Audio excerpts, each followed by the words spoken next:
On December 1, 2022, the Mendoza Criminal Court awaited with bated breath. The courtroom atmosphere was charged, filled with spectators anticipating the verdict. On the dock sat a 32-year-old woman in a black dress adorned with white beads. Her face revealed no emotion, and her eyes radiated calm and restraint. She braced herself for the judgment that would shape her future and etch a mark in history. Those present had known this woman for years, yet they were now confronted with a mystery that eluded their understanding. Outside the courtroom, the sound of the judge's footsteps approached, resonating like a heartbeat, echoing in the stillness and felt throughout the room. Everyone recognized that the stakes were high today, not just the woman's fate, but also the long-buried truth. Behind her lay a complex story, as enigmatic as she was. The reality of this crime was concealed within the nuances, making the trial a significant challenge for all involved. Montevideo is a small town nestled among the mountains and valleys of Mendoza province in Argentina, where nature reveals its most vibrant colors. In autumn, golden leaves carpet the streets, and mountain peaks glow with hues of orange and red. The residents of Montevideo know each other intimately, capable of recounting their neighbors' stories. Here, people share their joys and sorrows, support one another through hardships, and come together to celebrate significant moments. In this secluded place, among the mountains and valleys, Rolando Angelo Aquino and Karen OVO began a romance that would later shake Manado and all of Argentina. When the streets of the city, surrounded by colors of autumn gold, as if frozen in anticipation of something long awaited, the fates of the two young people of this story intertwined. Rolando Angelo Aquino, a man with a magnetism capable of attracting the attention of others, could not help but notice the exciting gaze of Karen OVO. She was a woman with fire in her eyes, a passion for life, and an energy that instantly won his heart. The young people were very similar in their interests and dreams, and the determination and entrepreneurial thirst of both inspired them. This meeting was an accident that gave them a chance for true happiness.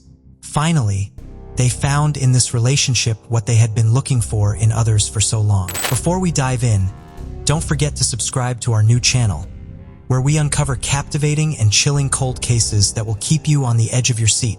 You won't want to miss the twists and turns we have in store. Okay, let's continue. So in 2016, the lovers started living together and opened their own business, a warehouse, which was located in the house where they lived. Karen has always had a special eye for detail, and she lovingly created a sign on one of the windows for customer service. Next to it were lists of items for sale. It was their little corner that they were rightfully proud of. The people of Montevideo watched this happy and determined couple with interest and respect. Everyone wondered who these young people were and how they managed to accomplish so much. Many people knew Karen from childhood, but Rolando remained a mystery. No one knew anything about his past except that he came from Bolivia. Rolando not only ran the business with Karen, but also worked at the fair in Guaymalan, where wholesale fruit sales were held. Looking at this couple, it seemed like they had found their little paradise on earth. But sometimes, even the strongest and most sincere relationships can face a test. One day, Rolando was taken aback when he caught Karen in the car with another man. His reaction was a flash of anger. In that moment, he nearly destroyed everything inside the interior of the car. The picture of happiness crumbled in a matter of minutes. But then, Rolando agreed to give them a chance, choosing to forgive and continue to move forward with his beloved. In the eyes of others, they remained a model of an ideal couple, able to overcome all difficulties together. Rolando Angelo Aquino is an enigmatic figure who was born in 1987 in Bolivia. His exact date of arrival in Argentina remains unknown, like many other aspects of his life. As the eldest of 7 children in his family, Rolando learned from an early age the value of family bonds and hard work. His ideal was a happy family filled with joy and children's laughter. In his youth, he met Carolina Chavez, from whom he later have a son. Despite the difficulties, the couple remained on good terms. Later in his life appeared Soledad Gardio, who gave him another son, Elias. Relationships with Soledad also did not work out. However, Rolando was always a devoted father who took care of his children. He kept in touch and always maintained a warm relationship with the mothers of his children. From a young age, Rolando was a physically fit man who took care of his health by playing sports and playing soccer for the local team. Colleagues and loved ones described him as a kind and very hardworking man. Neighbors in his neighborhood got along well with him, but Rolando always showed a distinct shyness in socializing. Karen was born March 30th, 1990 and spent her childhood and youth in Minato, in the same house where she and Rolando later established their warehouse. She was well known among the locals as an outgoing and open-minded woman. Like Rolando, Karen dreamed of a happy and successful family with a caring and devotedly loving man. However, it took her some time to find the one man with whom she could build her happiness. Before meeting Rolando, Karen had already attempted to create a happy relationship that resulted in the birth of two wonderful girls. One of her former partners, Raul Ojeda, became the father of one of them, and Karen married him in 2013. However, as time went on, that marriage was on the verge of breaking up. According to Raul, financial difficulties were one of the reasons for the conflict. Worried about his life and in search of new opportunities, Raul decided to leave his family. On the pretext of buying some necessary item, he fled the city and traveled abroad, changing buses to make it difficult to track his whereabouts. In this way, he sought to evade all attempts to locate him. In the summer of 2019, 9-year-old Elias arrived at Rolando and Karen's house. They had many plans for the near future that they wanted to spend together. However, on the morning of July 12, 2019, when Rolando came to wish his son a good morning before leaving for work, he noticed that the boy was not feeling well. The father immediately decided to take his son to the children's hospital to see a pediatrician. There, after examination, it became clear that Elias's condition is critical, and he was immediately sent to the intensive care unit. Despite the best efforts of the medical staff, little Elias died shortly after he was brought to the hospital. The amazing thing was that he left home perfectly healthy without any unusual symptoms and arrived at his father's house also perfectly healthy. However, the medical report was devastating. It stated that Elias died of third-degree poisoning, which caused multi-organ failure and cerebral thrombosis. These conclusions left Elias's parents in complete bewilderment as their sons seemed to be completely healthy and active and suddenly died of an incomprehensible disease. Following their professional duty, the doctors insisted on conducting an additional forensic medical examination. However, Elias's mother and grandmother, dumbfounded by the loss, refused this procedure. Karen offered to cremate the boy's body, but Elias' mother also refused, preferring to bury her son in a private cemetery so that she could come and lay flowers on his grave. Elias's death was a blow that broke Rolando's heart. He was devastated by the unexpected loss of his youngest son. The caring and loving Karen never left Rolando for a moment. She took care of all the business, carefully supported her boyfriend, and helped him through his pain and grief. Over time, with the warmth and support of the woman he loved, the pain began to subside. 16 months after this terrible tragedy, Rolando decided to take a big step and propose to Karen. They got married, and the man was sure that this woman would always be by his side. However, their happiness turned out to be short-lived. On February 6, 2022, Karen returned home after a beauty salon and working out at the gym and noticed that Rolando began to experience serious health problems. The next day, February 7th, she found a medical ambulance outside their home. Rolando, 35, suddenly felt very ill. After vomiting profusely, he collapsed in the living room of their home, and the housekeeper called for emergency medical help. The doctors allowed Karen to pass to her husband.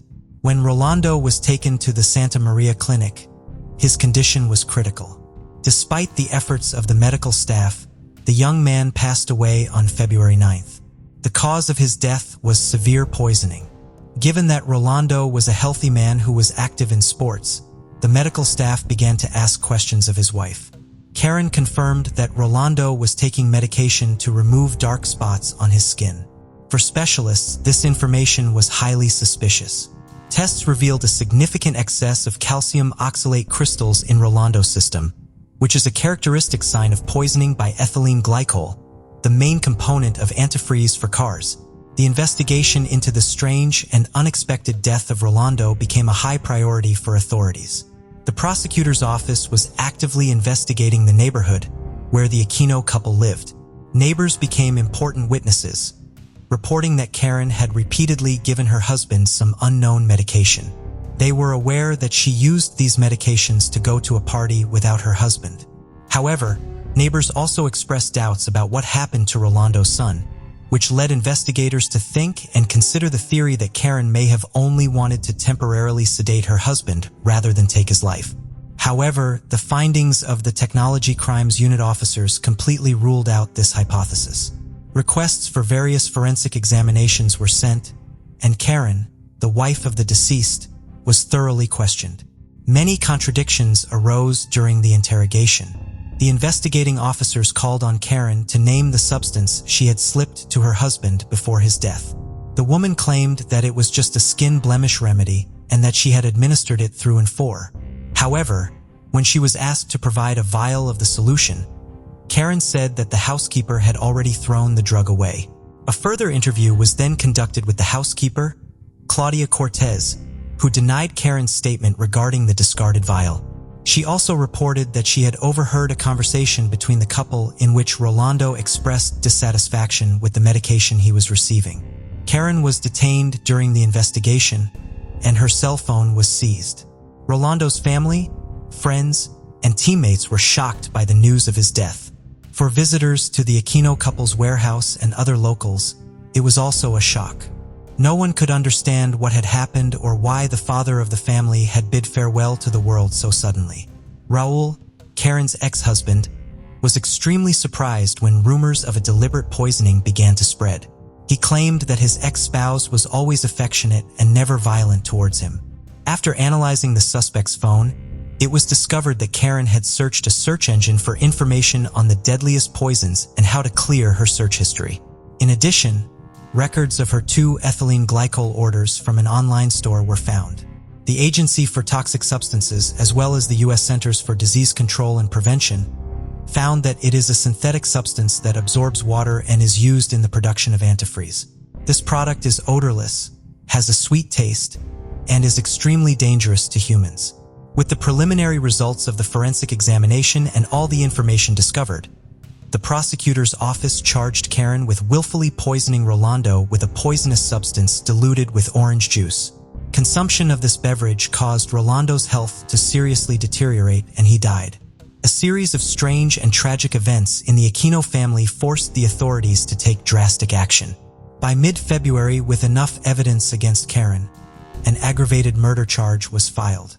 In parallel, suspicion surfaced as to the cause of 9-year-old Elias's death, triggering a new investigation.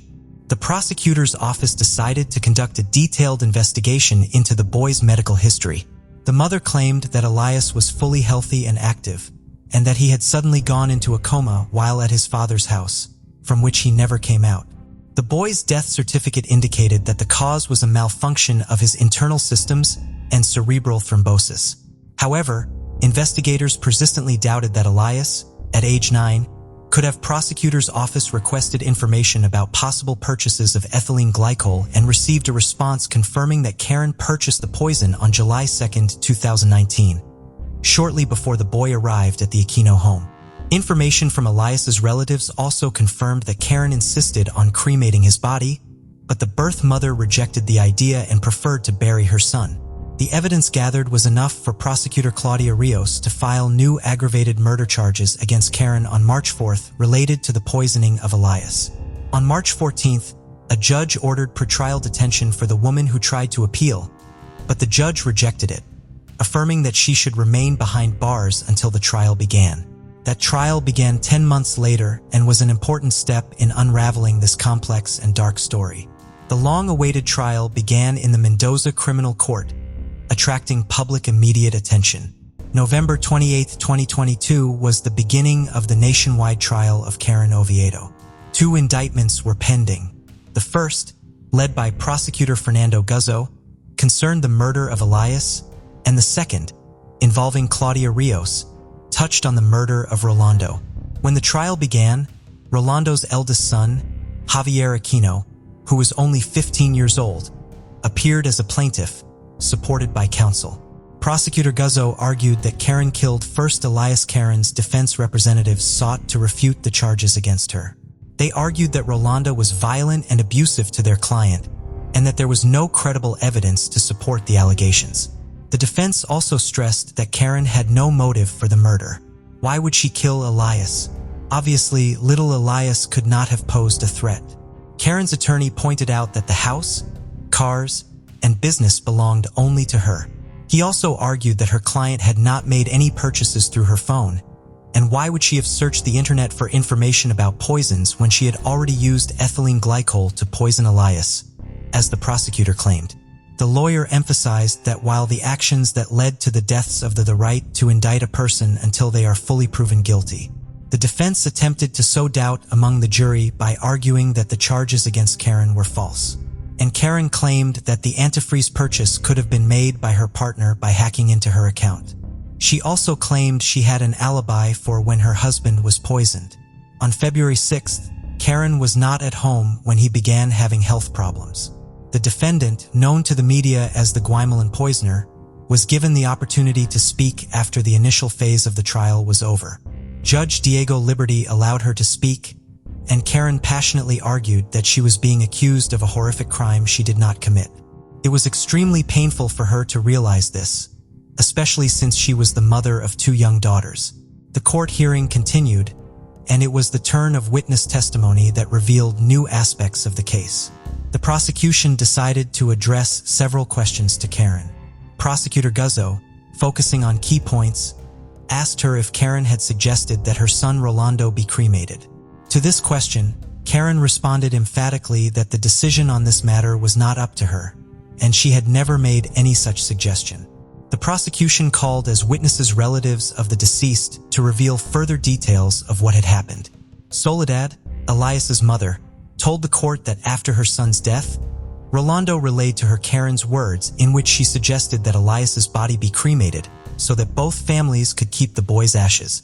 However, Soledad rejected the idea. She also shared her memories of meeting Rolando at the cemetery where she was told about Karen's jealousy.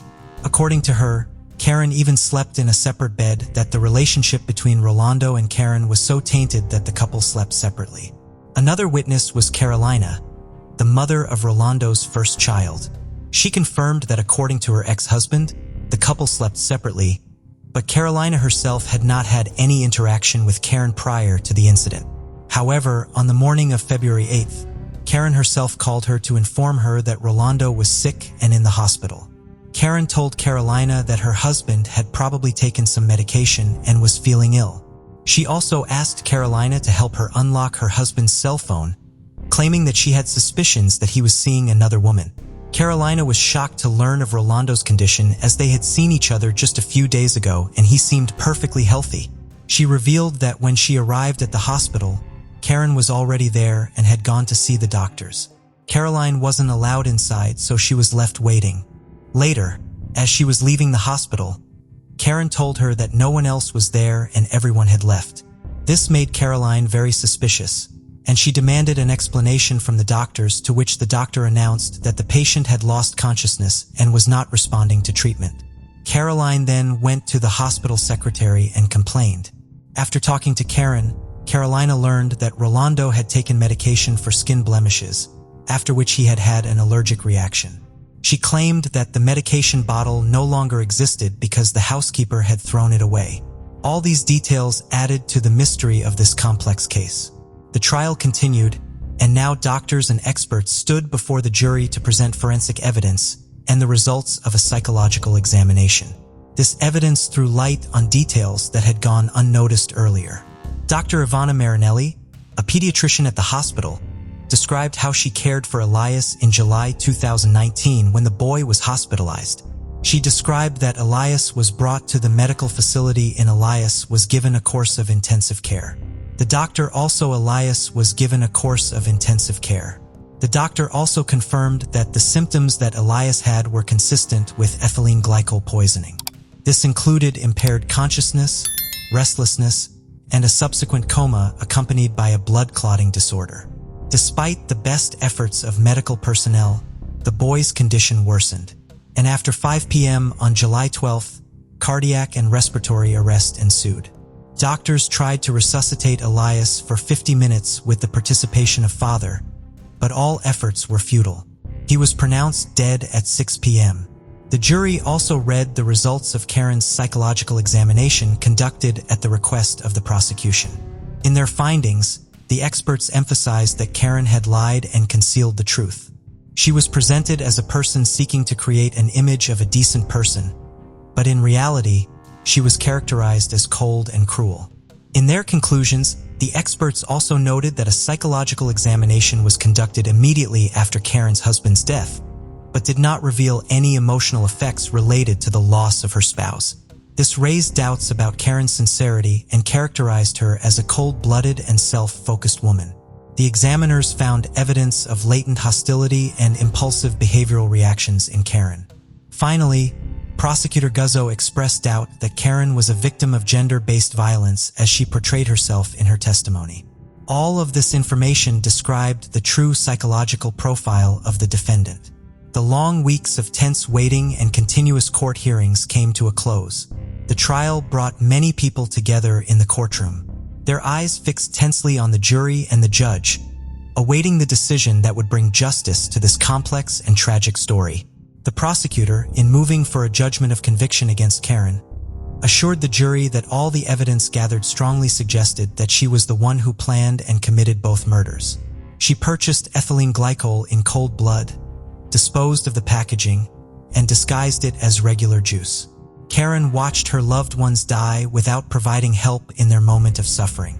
Prosecutor Claudia Rios, who was prosecuting Karen's case for Rolando's murder, provided the court with an ethylene glycol purchase sheet paid from Karen's bank account. The prosecution and the plaintiff insisted that the jury reach a unanimous verdict because that would be the only way to achieve justice in the case. They insisted that Karen OVO be found guilty of murder with evidence of extreme cruelty. The defense, on the other hand, insisted that there was insufficient evidence to fully prove her client's guilt. The defense attorney contended that a person can embody both good and bad traits, but that these traits do not always correlate with criminal behavior. For their client, the death of Rolando and his son was an unimaginable tragedy and a sorrowful event. Nevertheless, despite the defense's arguments, Karen OVO has joined the ranks of Argentine criminals known for poisoning their victims. After a lengthy silence and tense anticipation of the verdict, the jury reached their conclusion. Karen OVO was found guilty of murdering Elias with particular cruelty, as well as being responsible for Rolando's aggravated death through insidious means. Dressed in her black outfit adorned with white beads, Karen listened to the verdict with a seemingly emotionless demeanor. The jury delivered a guilty verdict, resulting in a life sentence in prison. Karen OVO, the accused, attempted to evade punishment for the treacherous murders that sent shockwaves through society and left many questions unanswered. Her plans to cremate the victims' bodies might have been her final effort to escape the consequences she faced. However, despite her maneuvers, the court and jury remained resolute, delivering a just verdict. Yet the question remains, why did Karen OVO kill her loved ones? This enigma lingers. She appeared to have everything necessary for happiness. Perhaps the motive lies buried deep within her soul, rooted in jealousy, self-interest, or pride. Karen denied her guilt, which leaves the motivations behind this horrific crime shrouded in uncertainty. Now, Karen OVO must confront many long years in prison, reflecting on what dark forces may have so profoundly damaged her and those around her. July 28, 1996, was an ordinary summer day in South England. Captain John Coppic and his son prepared for a day of fishing aboard their Brixham trawler, Melcarry. After a series of unsuccessful hauls, they decided to venture further into an area known as the Roughs. After weighing Delmead and tossing it overboard, they waited patiently. Both felt the familiar tug of a substantial catch. Assuming they had hooked a large fish, Coppic began to bring the net back up. However, what emerged was not a fish. The men stared in shock as a dead body rolled onto their deck. Coppic quickly notified the Brixham Coast Guard. The corpse was in a state of advanced decomposition. It had been in the water for a while, having been nibbled on by fish, yet it was impeccably dressed in a long-sleeve shirt, corduroy pants, and brown shoes. The police observed that his pockets had been turned inside out, with no identification found. The only distinguishing features on the John Doe were a badly smudged tattoo on his right hand and a Rolex watch on his wrist. The body was transported to the medical examiner's office in Devon. The man was estimated to be between 40–50 years old. The tattoo looked like a cluster of stars. The only serious injury had been to his head. It was not fatal, and Matt, along with other bruising, seemed consistent with being dragged along the seabed before being pulled up into the boat. His lungs were filled with water. It was ruled a drowning, a common occurrence in the area given the English Channel was just off the coastline. Police believed he may have fallen overboard during one of the ferry crossings. The only other possible way forward was to identify him through dental records. If he was a British citizen, they'd be on record, and so the examiner did just that, but it would take a while. It was by chance a mortuary technician noticed the mains watch. It was a Rolex Oyster self-winding watch that was fully waterproof and required motion to remain active for 48 hours at a time. It was also possible to trace the ownership if it was an original. Examining the watch, investigators were able to determine that the man had drowned on July 20, 1996, as the calendar feature showed the date July 22nd. They were also able to find a hidden serial number between the wristband and watch face. This number was sent off to Rolex to determine if it was an original and had been serviced by the owner. In the meantime, the John Doe was dubbed the Rolex Man, and the mystery deepened. Several weeks later, through records kept by Rolex, investigators received a name, Ronald Joseph Platt. The medical examiner also received the dental records to corroborate this evidence. Ronald Joseph Platt was a 51-year-old TV repairman. Records state that he was born in Calgary, Canada in 1945 before his family moved to Britain. He was unmarried and had once served as a soldier in the British Army as part of his national service. Close friends described him as a quiet and introverted man who had a passion for his native country, Canada. He was also interested in electronics and precision engineering, something which led to him buying a Rolex in Germany in 1967. It was one of his most prized possessions, and his ex-partners said Platt would not even take his watch off to shower. Using this information, investigators needed to find out exactly who Platt was and how he ended up tangled in a fishing trawler.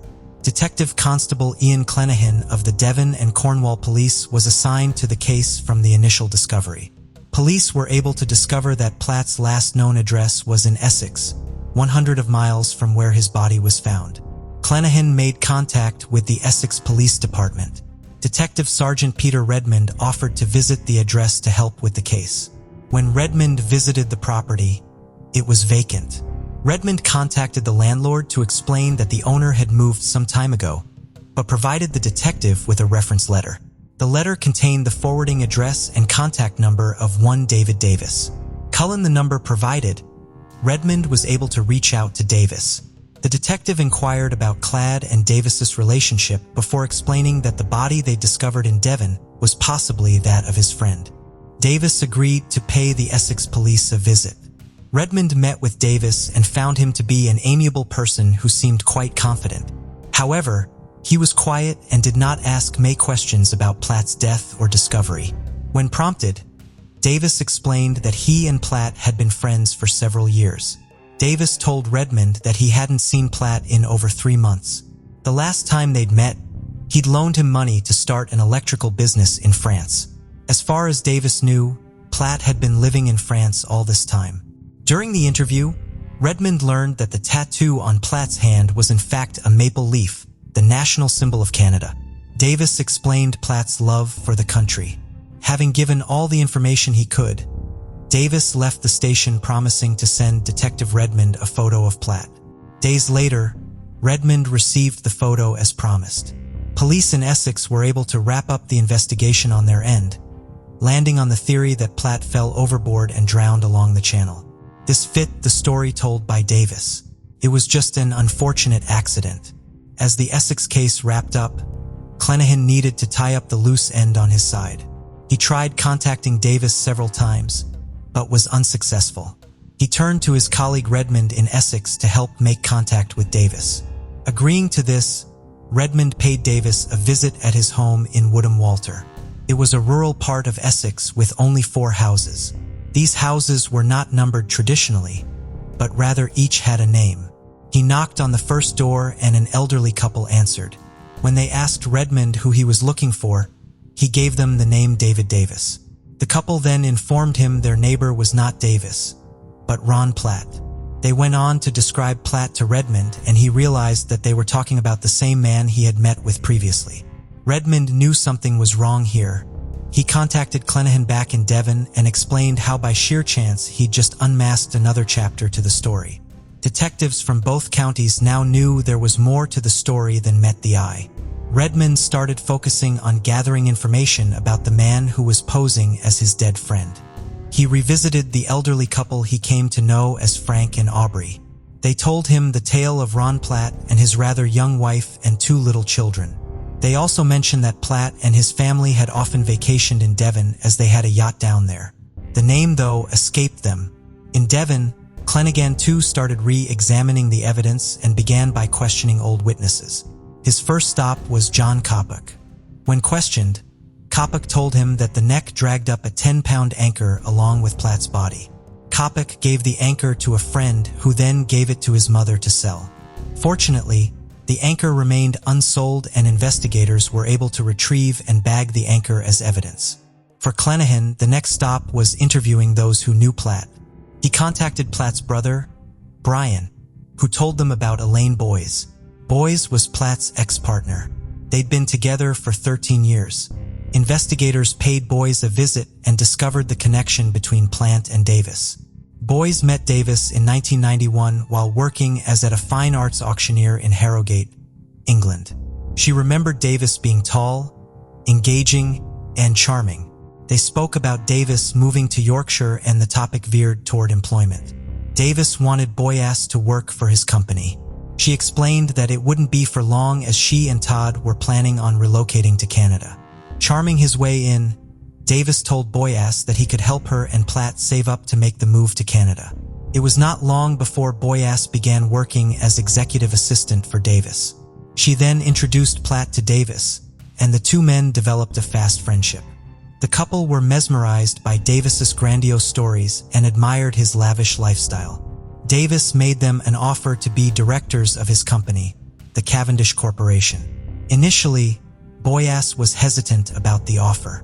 Davis explained his reasons for not wanting to have his name linked to the business. He alleged that his ex-wife was a wealthy doctor living in New York who still demanded he pay alimony. By now, the couple developed a trusting relationship with Davis and believed their friend was truly trying to keep his wife at bay. Davis had both Boyes and PLA traveling to Europe to broker deals for him and slowly pulled them into the web he was weaving. They deposited money for him into various foreign bank accounts, never questioning David or his motives. He was trustworthy, a man of religion and in their eyes, infallible. On Christmas Day, May 1992, Davis invited the couple to spend the day with them and his daughter, Noelle. After enjoying the hearty meal, they sat down to exchange gifts. Boyes' car was the ultimate gift. Davis had made a promise to buy the couple 2 tickets to Canada if they were willing to use them before February 1993. For Boyes, it seemed a bit overwhelming with a short notice, but Platt was on cloud 9. His lifelong dream of returning to Canada was being realized thanks to this generous man he had come to call a true friend. Davis convinced them that it was better they get a start on their new life sooner than later. Davis wasted no time in preparing for their imminent departure. He suggested to both Boyes and Platt to have rubber stamps of their signatures made in case he needed to sign any documents urgently. He'd also keep their driver's licenses with him in case proof of identity was required. This didn't seem a tall order for the couple because they trusted Dava, saying he'd just given them the start they needed. And so, in February of 1993, Boyes and Platt jetted off to Canada to begin their new lives. Canada did not offer the greener grass that the couple had expected. They'd landed in the country in the middle of winter. Work was scarce and financial troubles soon turned into relationship problems. Boyas and Klaya tried to make it work, but the growing tension created a rift and they soon drifted apart. 5 months later, Boyas returned to England to attend her sister's wedding as a bridesmaid. She had no intention of returning to Canada. Having become family friends, Davis was also invited to the wedding. There he spoke to Boyas and inquired after Platt. He was upset after hearing that Boyas was not returning to Canada and that she and Platt had ended their relationship. Davis tried convincing Boyas to give Platt and Canada a second chance. When she refused, Davis suddenly changed tactics. He soon packed up his life and family and left Boyas with a mobile number. Their friendship dissolved and soon the calls disappeared as well. Platt and Boyas too were no longer in contact. Since leaving Canada, she'd not had any contact with her ex-lover Platt or her once dear friend Davis. So when Davis contacted Boyas late in 1996, she didn't think much of the impromptu conversation as they barely had anything to say to each other after all that time. He mentioned nothing about Platt, and that was that. He failed to inform her that Platt was dead. After the interview was over, Boyas told police she now had her suspicions that Davis was somehow involved in Platt's death. Boyas provided the vital link between Davis and Platt, but investigators needed more definitive clues. They began talking to witnesses. After the wedding in Harrogate, Davis made a quick escape with his family to Devon. There he began introducing himself as Ron Platt. His daughter was pregnant, and so he introduced people to her as his wife, sometimes calling her Elaine Boyas, other times Noelle Platt. It was also common knowledge that Davis owned a yacht. Adding further suspicion was that witnesses said they had seen Platt and Davis together a month before Platt's body was discovered. They'd allegedly booked into the steam packaging as brothers David and Ronald Platt. By now, police knew Davis was lying about Platt in his knowledge about his death. They needed a final bit of evidence, though. Looking into mobile records, Davis's numbers showed that calls have been made from the same area that the medical examiner estimated the drowning of Platt occurred. Essex police planned a sting operation to arrest Davis on suspicion of Platt's murder. They waited for him to arrive at the Chelmsford train station after being tipped off by boys who agreed to meet Davis for coffee. He, however, evaded them. Redmond, though, was tenacious and decided to drive by the family home. There he noticed activity, but he did not pounce immediately, calling for backup instead. There was the assumption that Davis might be armed. As they prepared to make their move, a taxi pulled up to the driveway and Davis made a quick getaway as the taxi sped off. Police gave chase and Davis was eventually heavy-handed.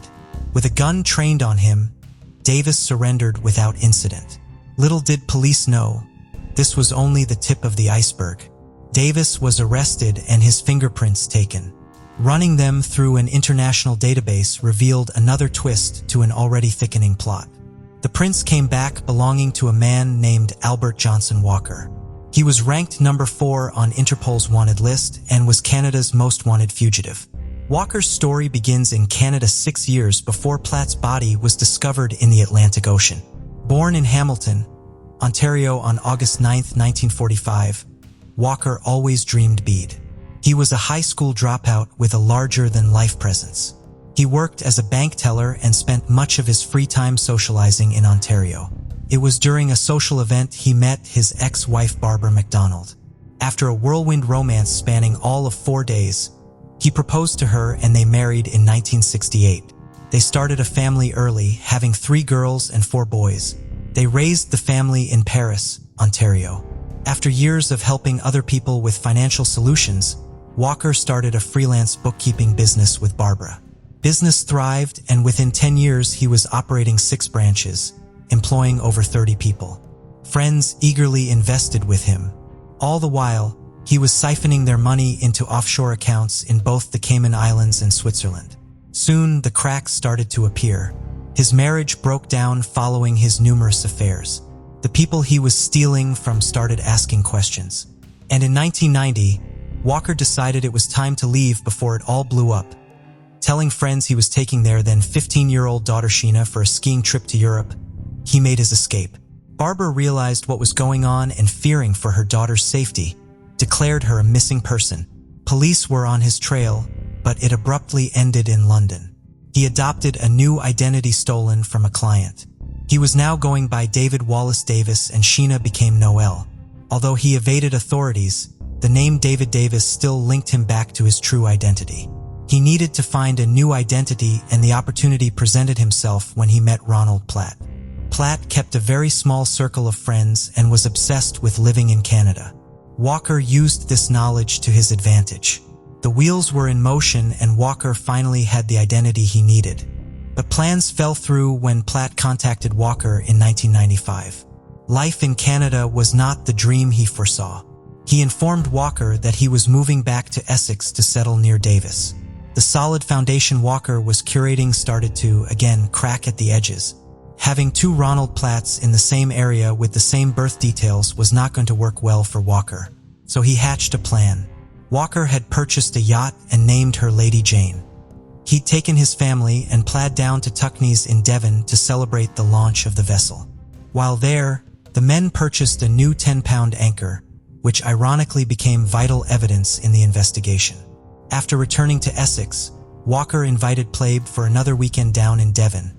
Just two friends enjoying the coast and some fishing.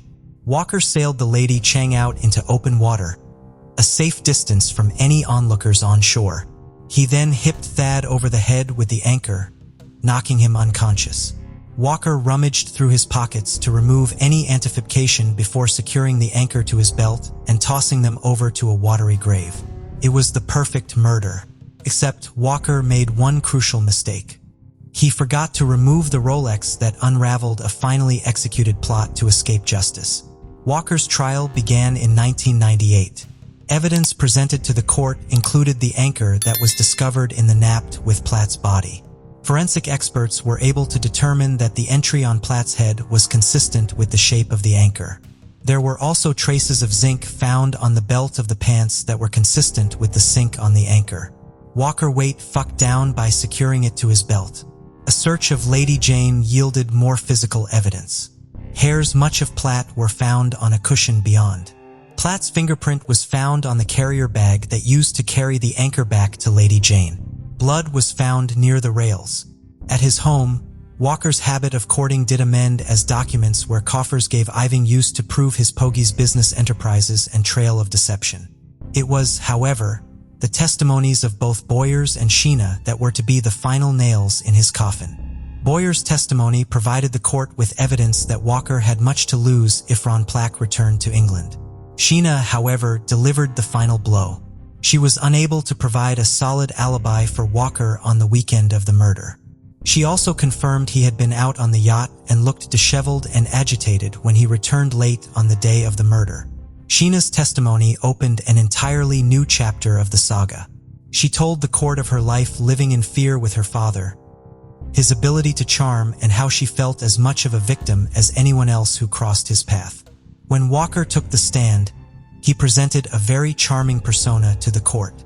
He said that Sheena begged him to take her along. He admitted to committing fraud and other crimes but denied killing Platt. He claimed the blood found on the yacht was from Platt bumping his head while they were out fishing. However, the jury saw through his lies, taking just 2 hours to find him guilty. High Court Justice Neil Butterfield addressed Walker, stating that the killing was meticulously planned and executed with chilling efficiency. He described Walker as a plausible, intelligent, and ruthless man who posed a serious threat to anyone in his path. Walker was sentenced to 15 years to life. In 2005, he was permitted to return to Canada to serve his sentence. In 2007, at the age of 61, he received an additional 4 years to run concurrently with his existing sentence. In 2015, he applied for parole but withdrew it at the last minute. Now, at 75, the Parole Board of Canada has revoked his applications for both day and full parole. He was also denied requests for unaccompanied trips to Vancouver Island and participation in a personal development program. It's likely he will never experience freedom again. While Walker executed an almost perfect crime, karma has a way of catching up. Had it not been for Ronald Platt's genuine Rolex and a series of chance events, he might have escaped justice. Before we continue, 90% of you haven't subscribed to our channel, so if you like this video, please subscribe. It motivates us to make more content for you. Okay, let's continue. The case of Lisa Cecilia Hardham, the fiancée of a tyrant who transformed their luxury apartment into a prison, highlights the dangers of controlling behavior in relationships. This behavior, unfortunately, is not uncommon and can be extremely perilous. It occurs when one person seeks to dominate and manipulate their partner to fulfill their own needs through intimidation, displays of power, and humiliation. Victims often remain unaware of their destructive situation due to the fear and guilt instilled in them. Lisa Cecilia Hardham's story exemplifies the dire consequences of being involved with a control freak. She initially believed she had found the love of her life, yet she failed to notice how her fiancé morphed into a monster, turning their once luxurious apartment into a prison complete with 24-hour video surveillance. The case sparked an international scandal and garnered extensive media coverage. The unfortunate Lisa was portrayed as mentally unstable, with her tragic death framed as either an accident or a voluntary act. However, the perpetrator, despite his wealth and connections, ultimately could not evade responsibility. Now, let's explore how her beloved turned into a monster who concealed his inhumane behavior behind a facade of care.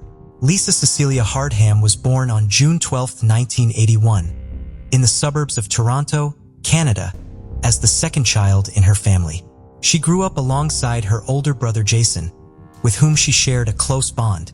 Raised by their single mother, Joanna, Lisa and Jason had no memories of their father, who left when they were very young and remained absent from their lives. Lisa was an active and determined girl, participating in sports from an early age. Alongside her brother, she engaged in martial arts and enjoyed playing soccer and volleyball, but her main passion has always been ballet. She daily visited the dance studio where she practiced at the bar for several hours. The girl from childhood was tall and slender, but professional ballet classes required the strictest diet, which had a detrimental effect on the growing body. In adolescence, Lisa developed anorexia on the background of eating disorders. For a long time, she kept silent about her problem, believing that she could cope with everything herself.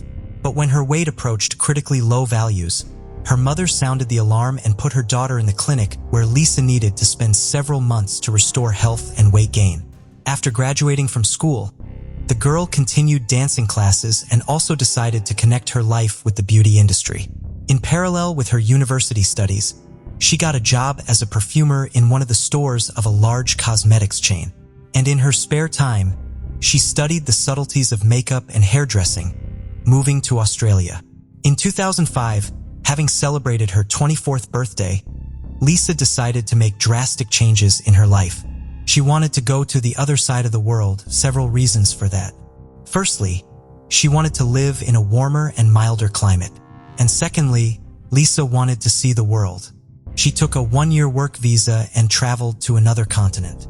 However, with her then flew Joanna, who accompanied her daughter for the first few months to make sure that she was all right, and she settled well in the new place. The mother then returned back to Toronto with peace of mind, making sure her daughter could take care of herself. Lisa settled in Sydney, where she rented a cozy apartment and soon got a job at a local small cosmetology company. After her visa expired, she decided to move to Australia permanently. First, she extended her stay for another year and then began to prepare the necessary documents to obtain citizenship of this country. Personal life. As for personal life in this respect, everything was not easy. The fact is that Lisa always preferred to meet with older men. Obviously, not the least role in this played a lack of a father in the family, so she always reached out to more mature men looking for support and protection in them. In 2006, Lisa successfully interviewed for a job at Sydney Cosmetics and was hired. She soon began in a romantic relationship with a coworker who was almost twice her age. A few months later, they decided to start living together, and Lisa moved into the apartment of her lover.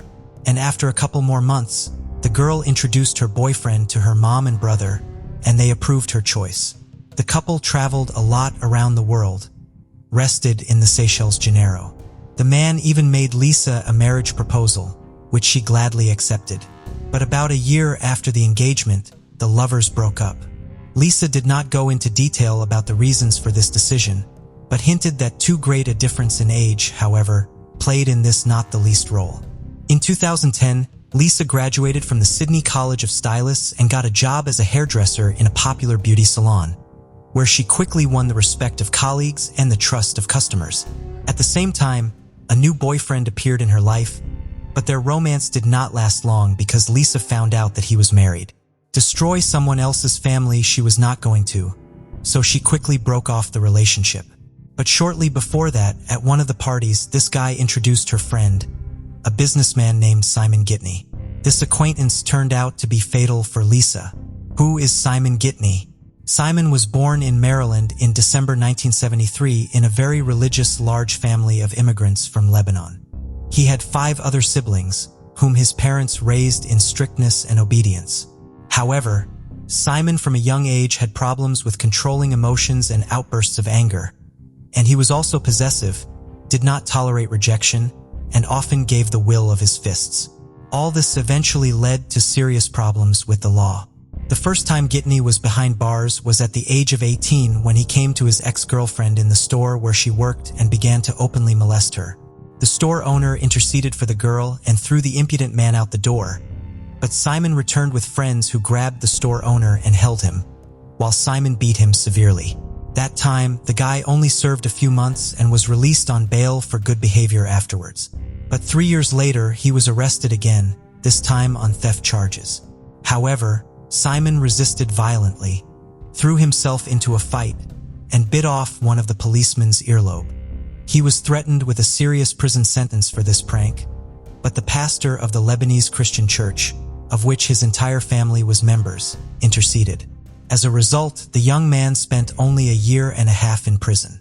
In 2000, Simon again came to the attention of the police, and this time he was arrested for possession and distribution of illegal substances. But the sentence was again extremely lenient, and he served 2 years out of the 4 assigned to him. On release, Gittany, as it seemed to everyone, took the path of correction. He moved to Sydney, where with a few friends founded a fairly successful business for the production and sale of luxury women's shoes.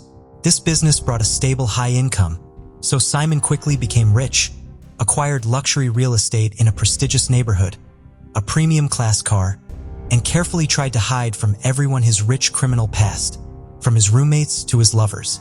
At that party, Simon and Lisa exchanged phone numbers, and soon, he called her himself. Their relaxed communication somehow imperceptibly grew into a buddy relationship.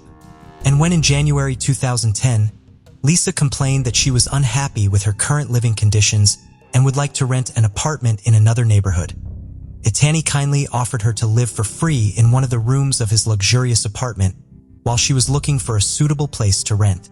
Lisa accepted the offer, although her mother was somewhat alarmed by this turn of events. But Lisa convinced Joanna that it was a temporary measure and that she and Simon are just friends. By the way, she herself at that time thought that the man who so carefully monitors his appearance and adores piercings prefer to build relationships with guys. But this opinion turned out to be wrong. For the first couple of months, Gittany really kept his distance. The young people lived in separate rooms, and there was not even a hint of intimacy or romance between them. But gradually, they got closer, the so-called spark, and started a romance, which quickly gained momentum. At the time of the beginning of their relationship, Simon was 37 years old, and Lisa 28. Simon seemed to her a beautiful prince from a fairy tale. He was sociable, cheerful, spoiled his beloved with gifts, and arranged her pleasant surprises. The couple began to appear everywhere together. In particular, they went together to an elite sports club, which Simon attended regularly for many years. Lisa was sure that finally met her true love and will live a long, happy life with the chosen one. She raved about him to her mother, brother, and friends, and had no idea that this fairy tale would soon end. An affectionate tyrant, just 6 months after the beginning of the relationship, Simon's behavior began to change. But it happened in stages and in such a way that Lisa did not notice anything, thinking that the lover does everything for her own good. He gradually distanced Lisa from friends and family, erased all her personal boundaries, tried to change her views, tastes, and behavior, adjusting them to his needs. In June 2010, Shortly after Lisa celebrated her 29th birthday, Simon began to persistently persuade her to quit her job, claiming that she was not valued there and she could find a better paid position. But Lisa loved working at the beauty salon, where she had many regular clients and was happy with her income, so she didn't understand why she should quit her job and refused to do so. Simon was not satisfied with the refusal, and in August of the same year, he showed up at Lisa's salon having thrown a loud scandal, which actually forced her to write a letter of resignation.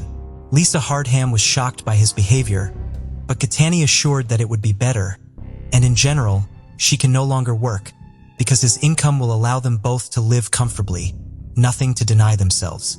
A month and a half later, the couple moved into a new luxury apartment located on the 15th floor of an elite residential complex.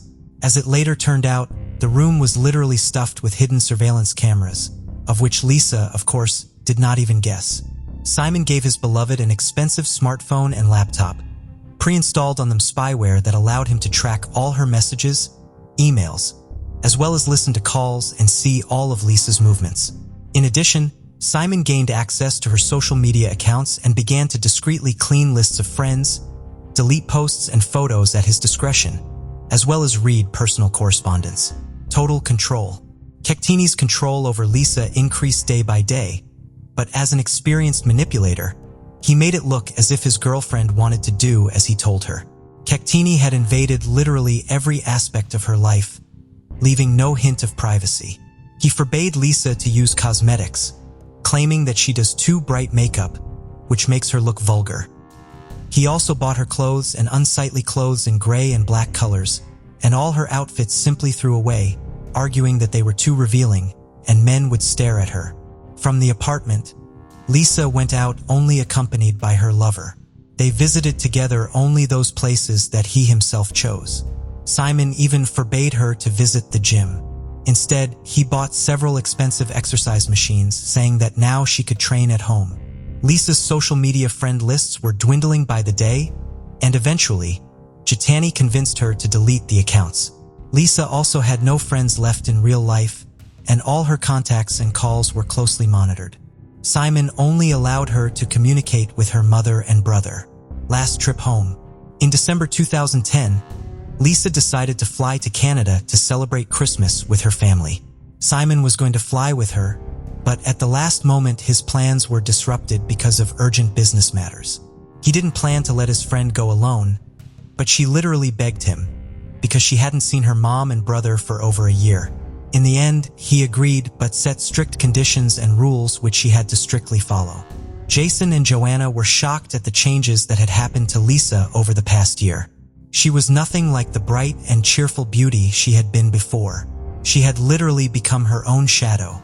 There was not a drop of makeup on her face. Her luxurious hair was pulled into a ponytail and hidden under a headdress. Her clothes were baggy, unattractive, and completely black. But it wasn't even the outward changes that were the most frightening.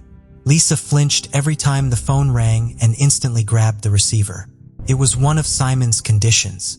She had to answer immediately at any time of day, no matter what she was doing at that moment. Lisa stayed at her mother's house all the time, refused to see her friends, and hardly ever went out. Joanna was alarmed and frightened by this behavior of her daughter, and she decided to have a heart-to-heart talk with her. Then Lisa burst into tears and admitted that Simon always knows where she is, with whom she communicates, and what she talks about on the phone. Lisa also revealed that Simon doesn't allow her to work, see her friends, go to the gym, or have any hobbies. In fact, she had no friends left at all. Her mother was shocked. She began to persuade her daughter to stay in Canada because in Australia, she has nothing to keep her. But Lisa said that she loved Simon and did not want to break off the relationship with him. Lisa was sure that this is just a transitional period in their relationship because they have been together for less than a year, and soon he will calm down and loosen his grip. She also added that her lover cares about her and wishes her only good. Despite pleas from her family to stay and attempts to convince Lisa that the relationship was unhealthy, she decided to move back to Australia to stay with Gittany. Lisa reassured her mother, saying that there was nothing to worry about and that Simon loved her and would not hurt her. Prisoner. After Lisa returned, the situation only got worse. Simon forbade her to leave the apartment, and if they went out together, she had to look only at her feet so as not to meet the eyes of other men. Moreover, Simon began to call Lisa by her second name, Cecilia, because it seemed more decent to him. In the spring of 2011, Lisa began to complain of pain in her leg. It was an old injury received in his youth during ballet classes. But instead of taking her to the hospital, Gittany hired a female physical therapist who came to their home 3 times a week to give her massages. She soon became Lisa's only friend and confidant, to whom Lisa spoke candidly about the difficult situation she found herself in. On June 12th, for Lisa's 30th birthday, Simon decided to throw a party at the most expensive restaurant in Sydney. But among the guests were only Simon's relatives and people from his inner circle. Lisa, on her own birthday, boyfriend did not allow to invite anyone. At the end of the evening, Simon proposed to Lisa by putting a ring on her finger. Hardham responded with consent and then cried. But all present noticed that these were not tears of joy, but rather tears of despair and hopelessness. Back home, Lisa called her mother and informed her of her engagement, sobbing into the phone. But Joanna was not at all happy about it. She began to persuade her daughter to leave this man, and as soon as possible to return home to Canada. In response, Lisa only asked her mother never to start such conversations on the phone. At that moment, she already realized that the fiancé was listening to the calls, although she did not know for sure. Escape plan.